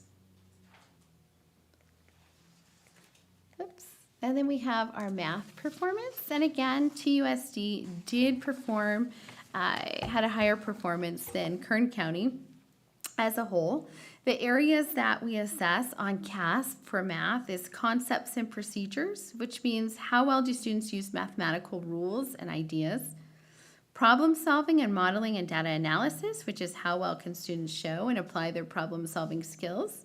And the third area, communicating reasoning. How well can students think logically and express their thoughts in order to solve a problem? So when compared to 2018-19, 31.5% of students met or exceeded standards in the area of math. This comparison between 2019 and 2022 illustrates the decline of achievement for all of our student groups in the area of math, which is not just a issue in TUSD or Kern County, it's really a state issue. When reviewing achievement, our elementary students have a stronger achievement. As students progressed to middle school and high school, their achievement decreased in the area of math. Students scored slightly higher in 2021-22 in the area of communicating reasoning when compared to 2018-19. However, the most significant decrease was in the area of problem solving and modeling and data analysis. However, our students' weakest area in the area was concept and procedures, as students met or nearly met. We currently have partnered with Kern County Superintendents of Schools to provide instructional support to each of the school sites in the area of math. Content experts from the county office work with grade level or department teams to create lessons that are reflective of state standards. The program specialists provide coaching to teams through feedback on lessons and at times modeling expert lessons. We have added interventions during the school day through our WIN time, What I Need time, and intervention teachers, as well as outside of the school day through the use of tutor.com, which is available to our high school district or our high school. Tutor.com, if you're not familiar, it is available to our students 24 hours a day and 7 days a week, and also in languages other than English, which is a great option for students that do not have the ability to stay after school and get help outside of the school day due to commitments through a job or having to assist at home or with athletics.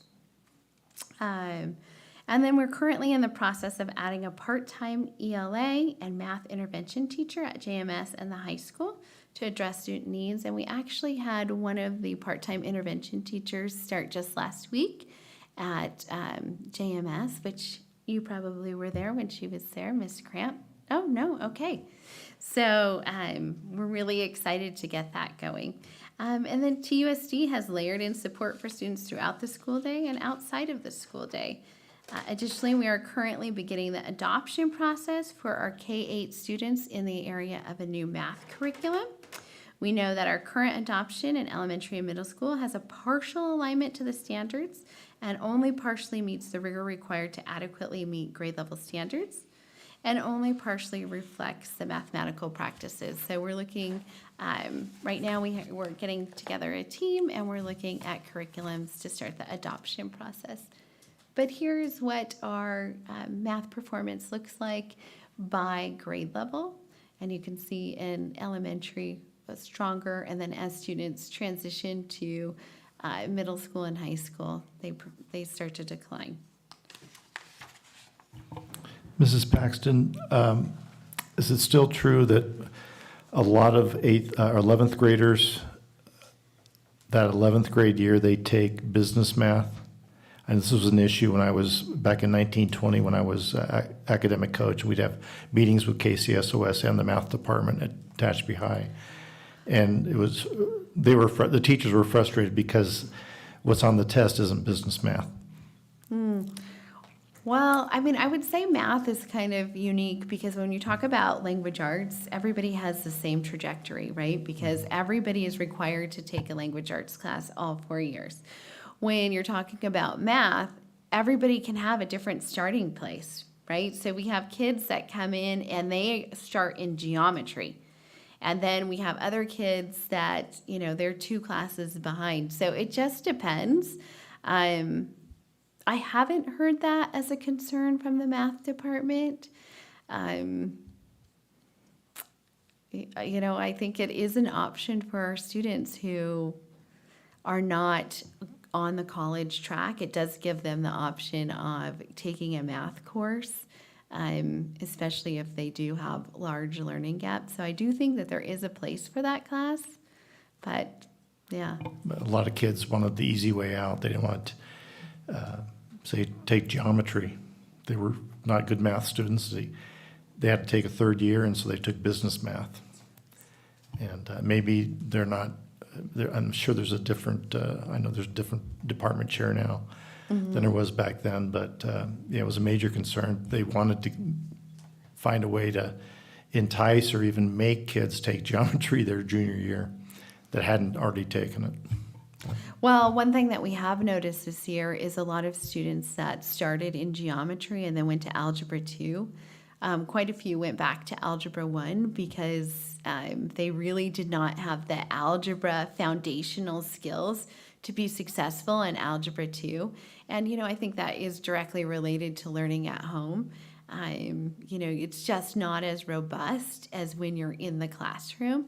So, math, it's a struggle right now to kind of catch kids up. And in the high school, it's really exasperated, I think, because they only have those kids for about 50 minutes a class. And if you're in the classroom, it's not 50 minutes of instruction, right? Because you're greeting your students, which is absolutely important. And then it's winding up and sending that launch, right? We talk about the launch. And that also takes time too. And when you're in their classrooms, they are going a mile a minute because they feel the pressure of all of the curriculum that they need to teach the students. So that's why we're expanding the supports outside of the school day and getting those intervention teachers in place, also the tutor.com, and the transition to Canvas during distance learning. There's a lot of resources that teachers do put on their Canvas for students to access so that we can support them the best we can. Do you think there's a point, real quick, with the math and Canvas that Canvas is almost a crutch at some point? Because I love Canvas. I do think that there's a lot of great information on there. And just speaking as a parent, not as a board member, I have one of my children who does rather well in math, but she's struggling because the teacher will only teach on Canvas, even in the classroom. So if she doesn't have her MacBook or her homework has to be turned in through Canvas, like it is to the point where it is 99.9% Canvas, but they're in class. So she struggles because she needs that interaction and that communication and that really breakdown, and that's just not. And, she's got her own, we've got our own situation dealing with that. But, if she's experiencing it, I would imagine there might be other classrooms or other students that might have that same learning environment challenge. My personal opinion, I think that it's a delicate balance, right? Yes. Because especially I'm a parent, I have 2 high schoolers, and, they learn differently than I learned. Agreed. And All three of mine in high school are all very, very different. Like, I want to see a textbook, right? If they need my help, they don't want a textbook. They want to go on to Canvas or Google Classroom and get the supports. And Mhm. I think that most colleges, you're turning in things digitally. But can you replace the person in the classroom, the teacher, through a digital resource? No. Right. So I think it is a delicate balance. Yeah. Just curious, because I noticed that's, we tend to decline, obviously, as they get in a higher grade, and we also tend to rely on technology way more as they get in a higher grade, and I'm just seeing how that correlates. It's not a cause and effect, but it's definitely a noticeable trend. Well, and one thing also to point out is when you're in elementary, you're with one teacher all day. True. So if you need that math lesson to go a little bit longer, you have a lot more flexibility in your day. So I think that also impacts that. That's true.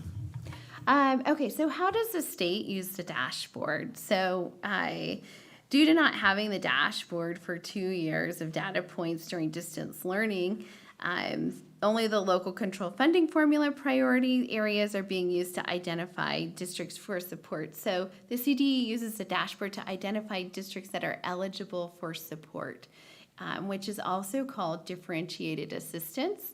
And to be eligible for that support, student or districts must meet criteria in 2 different priority areas. So pupil achievement, which is priority 4, pupil engagement, so this is the attendance piece for K-8, and graduation for our high school. And then priority 6, which is school climate, and that's our suspension rates.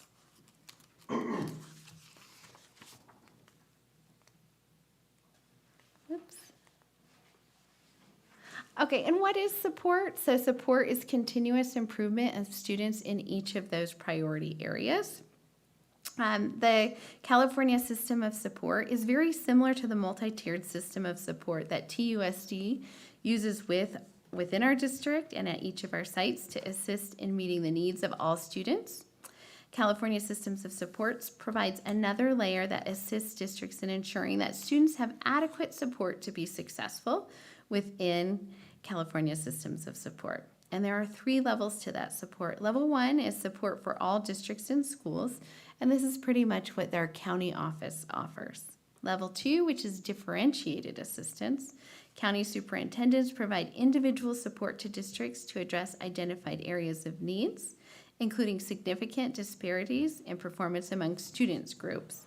And about 98% of our districts in Kern County are currently in differentiated assistance, with attendance being the trigger for that support. And then level 3 is the state superintendent of public instruction may require more intensive intervention with persistent performance issues and lack of improvement for 4 years. And so TUSD currently qualifies for differentiated assistance. And up on the board is our student groups that are qualifying, and then the areas of where they qualify. So some interesting data is over 900 school districts have qualified for differentiated assistance, including Tehachapi Unified, and there are about 977 school districts in California.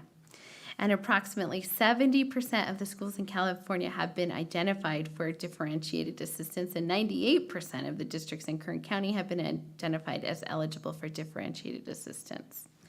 With the support of differentiated assistance, there are 2 support models: comprehensive support and improvement, and additional targeted support and improvement. Comprehensive support and improvement, which is also called CSI, is based on school-wide performance, which includes graduation rates for high school. And ATSI is based on student group performance. So that's where we are. We're on the student group performance. But one thing to note is Monroe had previously been eligible for CSI support, but currently has been exited because of our high graduation rates. So that is something to celebrate. And just may I add in there that Monroe is one of 2 schools in all of Kern County that was able to exit CSI this year. So that's a very, very big hooray. Yes. So under priority 4, which is pupil achievement, students must score in the very low indicator in both language arts and math to meet the threshold in this priority area. Priority 5, engagement, student groups would meet the threshold for very high under chronic absenteeism. And then priority 6, student climate, student groups are suspended at a very high rate. TUSD has an overall suspension rate in the median range, which equates to our number is 2.9% of our students have been suspended for at least one day. However, our African American students have been, it's 8.6% have been suspended for at least one day, and then foster youth, 18.1% were suspended in the very high range. But as Dr. DeFrancis had mentioned, those are actually very small groups. So when you're talking 18%, that sounds really large, but when you look at the number of students, it's not that large. But still, in suspensions in general, we still have work to do. I have another question real quick. Yeah. So if there's 10 students and 2 get suspended, There you go. That's 20%. but then they get suspended again, is it still 20%? Yep. Okay. Yep. It only counts that first time. So. Okay, so looking towards the future. So that is our current state, and where are we going from here? So we are focused on looking at all of our data points.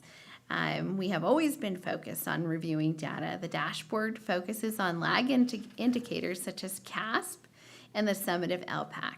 A lag indicator assesses what is the current state at a given point in time. So what was the given point on those days that students completed CASP? When the dashboard was released, the students that generated the results have moved on to the next grade level and might have already graduated. Lead indicators help us predict the future. Data from our universal screening tools such as iReady, FastBridge, Panorama, the Kern integrated data system, instructional rounds that we participate in as a management and administrative team when we go and walk through classrooms and collect data, and current attendance data from this year through A2A and ARIES allow TUSD to provide interventions during the school year to impact future results. Interventions to impact ending data include our interventions within the school day, such as win time, our multi-tiered systems of support structure, tutoring outside of the school day, and interventions that are provided by social workers that can focus on academic support, social skills support, or attendance support. TUSD has focused on professional development by conducting lesson studies in the area of math and science by partnering with KCSOS. We have trained almost all of our teachers in Thinking Maps, which is a research-based effective instructional strategy. Instructional coaches are pushing into classrooms to model lessons, provide professional development that are reflective of research-based instructional strategies.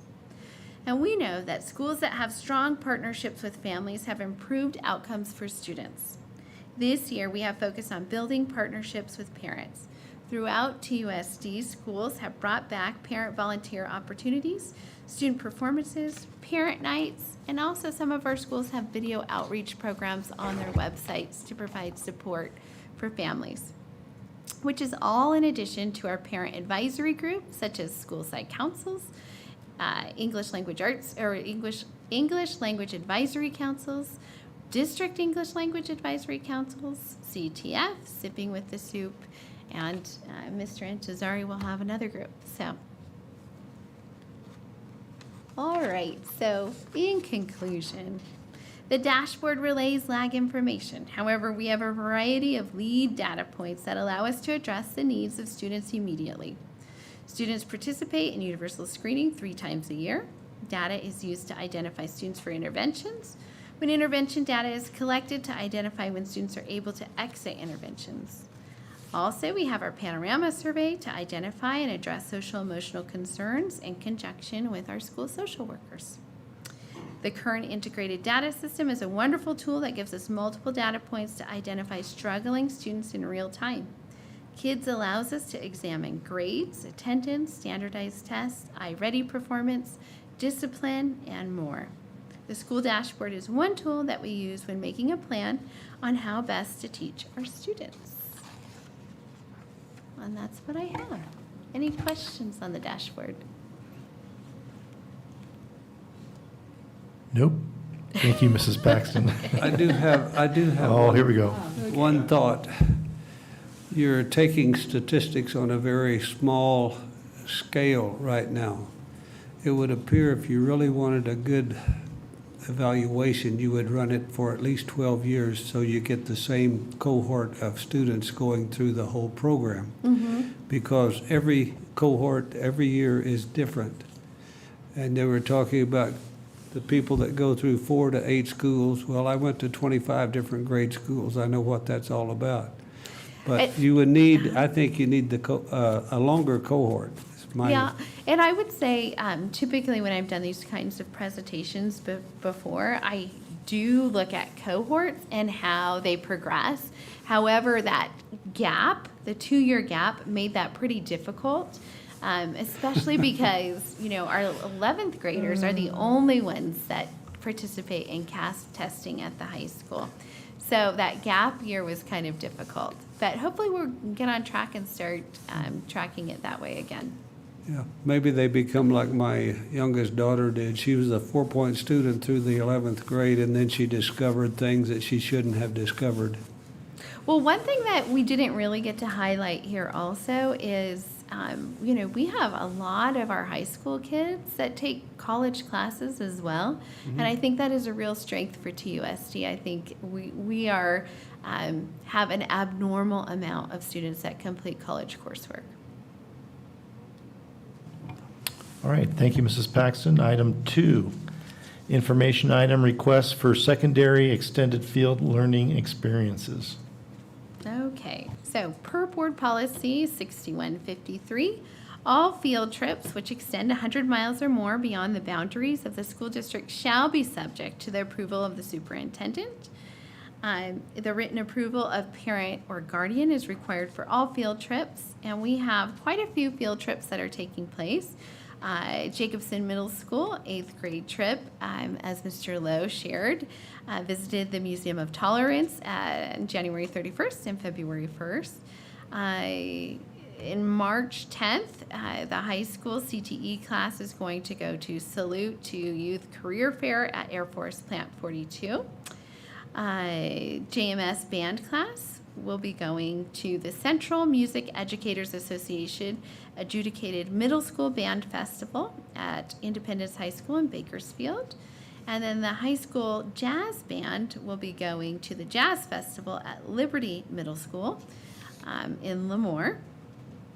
Jacobson Middle School 8th grade investigators team will be taking a trip to the Fresno, I think it's Chaffee. I've never been there. I asked somebody today. I'm pretty sure that's how you say it, Zoo.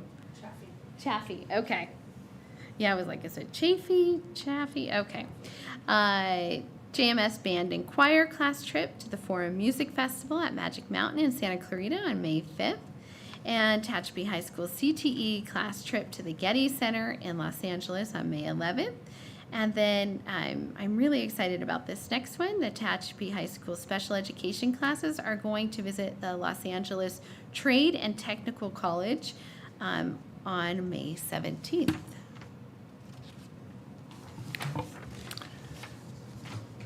Thank you very much. None of those are overnight, correct? No, they're all day trips. Okay. I was just wondering about the Lemoore or Fresno. All right. First, item 3, first read 2022-2023 single plan for student achievement. Okay. Each school district that participates in one or more federal and/or state categorical program funded through the state's consolidated application process shall establish a school site council. The site council shall develop, approve, and annually review and update a school plan for student achievement, which is called the SIPSA, which consolidates the plans required for those categorical programs into a single plan, unless otherwise prohibited by law. All school sites have completed their SIPSAs using a uniform template supported by the document tracking services. These SIPSAs will be approved by the respective school site councils. The Single Plan for Student Achievement, or SIPSA, are the model to focus school improvement efforts on student achievement and facilitate the effective use of available resources. The plans provide clear direction and identify cohesive strategies aligned with school and district goals. A single plan for student achievement for each TUSD school has been presented to the board as a first read. Board, do you have any questions or comments? That was a lot of work. I went through most of them. We Well, talked earlier, yeah. one of the breaks, and yeah. I've read them all more than once, yes. Well, there's still some typos, but Yeah.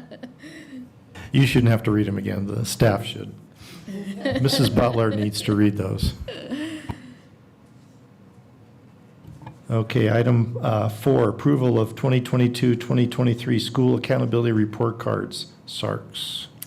Every school in California is required by state law to publish a school accountability report card, which is known as the SARC. The purpose of the report card is to provide parents and the community with important information about each public school. Data reported in the district LCAP is to be consistent with data reported in the SARC. Final school accountability report cards are being presented for the board's consideration with a caveat. However, data in the following areas is still pending a CDE release. So teacher preparation and placement, teachers without credentials and misassignments, credentialed teachers assigned out of field, class assignments. CDE has provided guidance that school boards can and should still take action on the current SARC document that's being presented to you tonight. SARC documents will be updated when the remainder of the data from the CDE has been released, which they have said it should be this spring. At this time, the SARC for each TUSD school is presented for the board's approval. Board, do you have any comments or questions on the SARCs? We were talking earlier, Mrs. Paxton and I, about if we are late with something, I don't think we given much leeway, but it's okay for them. It's very frustrating. Anyway, Yes. but it is what it is. Any questions or comments? Okay. I need a motion to, for the board to approve the 2022-2023 school accountability report cards as presented. Motion. Kelly, a second. It was motioned by Trustee DeSorensen and seconded by Vice President Kelly that the board approve the 2022-2023 school accountability report cards as presented. All in favor, say aye. Aye. All opposed?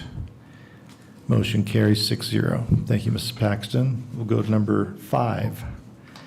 Approval of beginning guitar textbooks for 30-day public review. Okay, the teaching staff of Tehachapi High School has reviewed and recommended the following textbooks for adoption. Complete Edition Guitar Method by authors Will Schmid and Greg Koch. Music Theory Guitar Method by author Tom Kolb. And pursuant to Board Policy 6161.1, all recommended instructional materials shall be available for public inspection at the district office. Any questions, comments from the board? I need a motion to recommend that the textbooks mentioned be approved for 30-day public review. I motion. I'll second. It was motioned by Trustee Sweeney and seconded by Clerk Wood that the board, the textbooks mentioned be approved for a 30-day public review. Following the 30-day public review, the textbooks will return to the board for adoption and use at Tehachapi High School. All in favor, say aye. Aye. Aye. Any opposed? Motion carries 6-0. Item 6, approval of music appreciation textbook for 30-day public review. The teaching staff of Tehachapi High School has reviewed and recommended the following textbooks for adoption. Music and Appreciation, 13th edition by author Roger Kamian. And again, all recommended instructional materials shall be available for public inspection at the district office pursuant to board policy. Any questions or comments from the board? I need a motion to, the textbook mentioned be approved for a 30-day public review. Motion. I'll second. It was motioned by trustee Du Sorensen and seconded by trustee Sweeney that the textbook mentioned be approved for a 30-day public review. Following the 30-day public review, the textbooks will be returned to the board for adoption and use at Tehachapi High School. All in favor, say aye. Aye. Aye. And any opposed? Motion carries 6-0. And number 7, approval of resolution number 01 APR 23 Summer School 2023. All right, TUSD's Board Policy 6177 Summer Learning Program states the governing board recognizes that an extended break from the instructional program may result in significant learning loss, especially among disadvantaged and low-achieving students, and desires to provide opportunities during the summer for students to practice essential skills and make academic progress. For summer 2023, TUSD proposes to offer summer programs that blend high-quality academic instruction in core curricular and/or elective subjects with recreation, nutrition programs, social and emotional development. Also pursuant to Section 300.106 of Title 34 of the Code of Federal Regulations, extended school year, which is also known as ESY, services shall be included in the individualized education program and provide to the pupil if the individualized education program team of the pupil determines on an individual basis that the services are necessary for the provision of a free and appropriate public education to the pupil. The offerings for summer school for 2023 will include the following: 20 days of instruction that will run from June 13th through July 13th. And we'll also be taking June 19th as a holiday, and then July 3rd and 4th in observance of the July 4th holiday. Students will receive 4 hours of instruction each day for ESY and for general education, and we will be occupying the JMS, THS, and TILA area for summer school. Can you make a correction to that? It will be Tompkins, the high school, and the TILA. I'm sorry, yes, not JMS, Tompkins, TILA, and THS. I was thinking about how we're not using JMS. Correct. It's late. I go to bed at 9. June 13th through July 13th.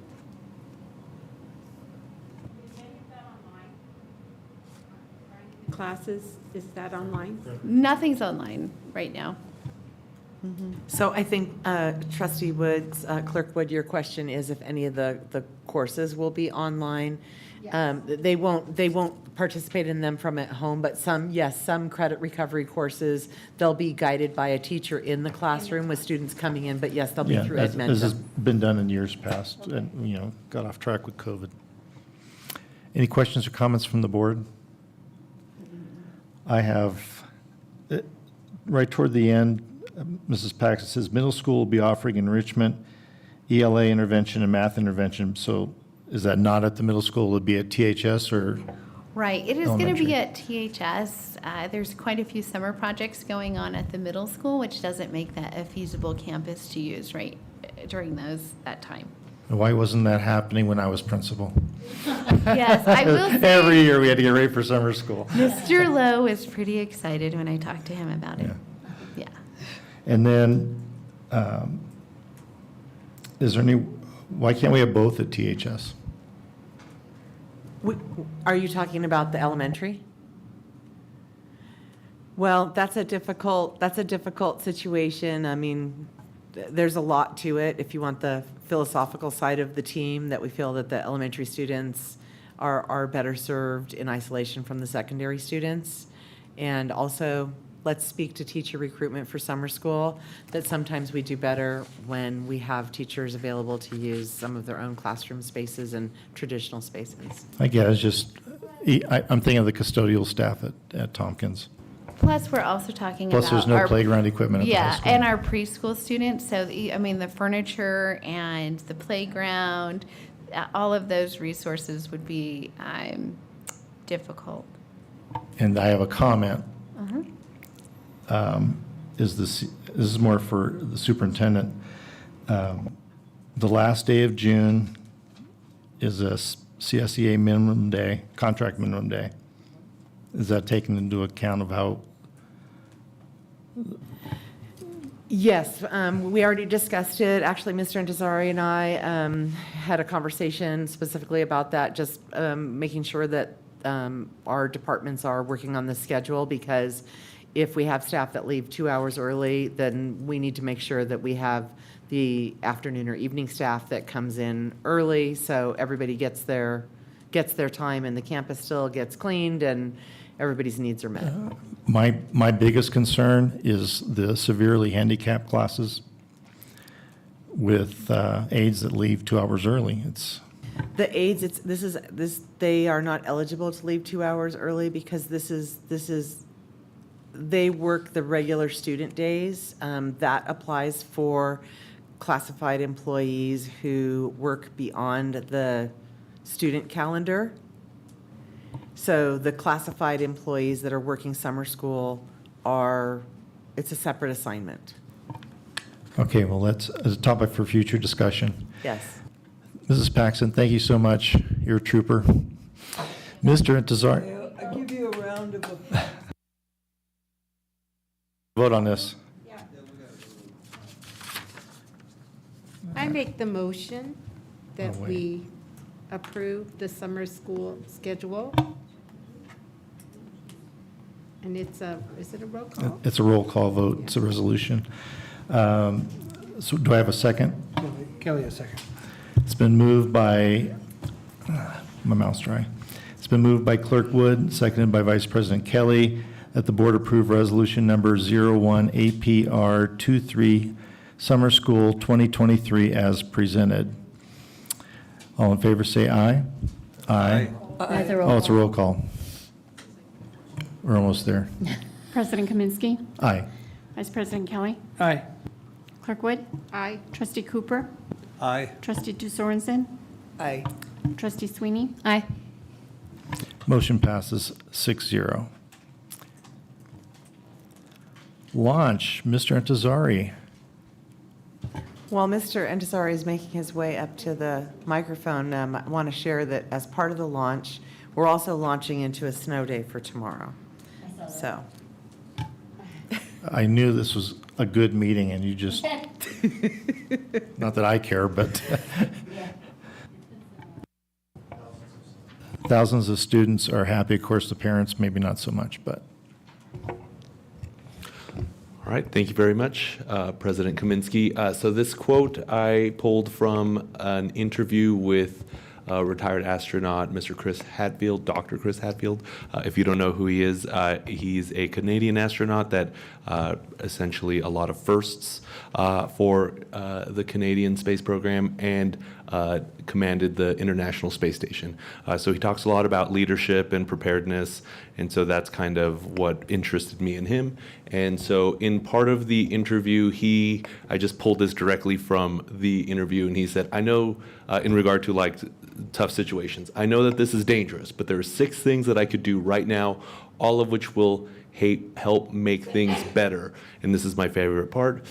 It's worth remembering too, there's no problem that's so bad you can't make it worse.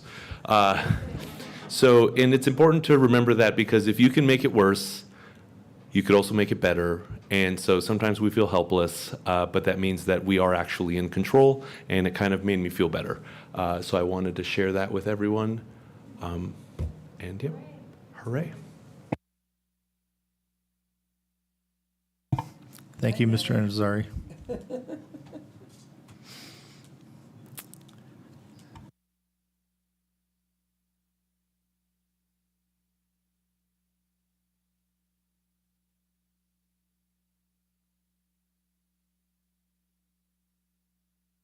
Before we go into public comments for closed session, I'm going to suspend item 15.2 Public Employee Performance Evaluation Superintendent.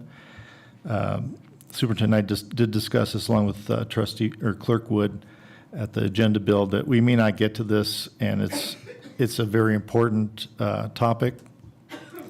And speaking for myself, I'm pretty wiped out, and I want to give this item the time it deserves.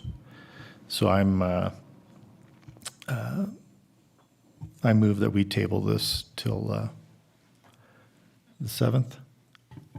That's my March. clarification, is you want to do it at the, following the expulsion workshop on the 7th? Correct. Very good. So I move that we table it to March 7th at that workshop. I need a second. Kelly, a second. It was moved by President Kaminsky and seconded by Vice President Kelly that item 15.2, Public Employee Performance Evaluation, be tabled till the March 7th board meeting.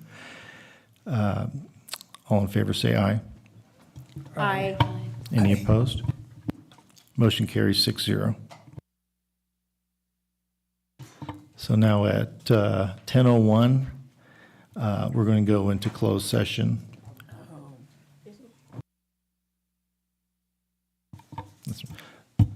Public comment for closed session? Seeing none, we will go into closed session at 10:01 still.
Okay, we are reconvening at 10:11 from closed session, and we are reporting out that item 17.1, Public Employment Governance Code 54957, request for an unpaid leave of absence, classified employee number 5597, passed with a motion by trustee Wood and a second by trustee Sweeney. It was 6-0 on the vote to approve.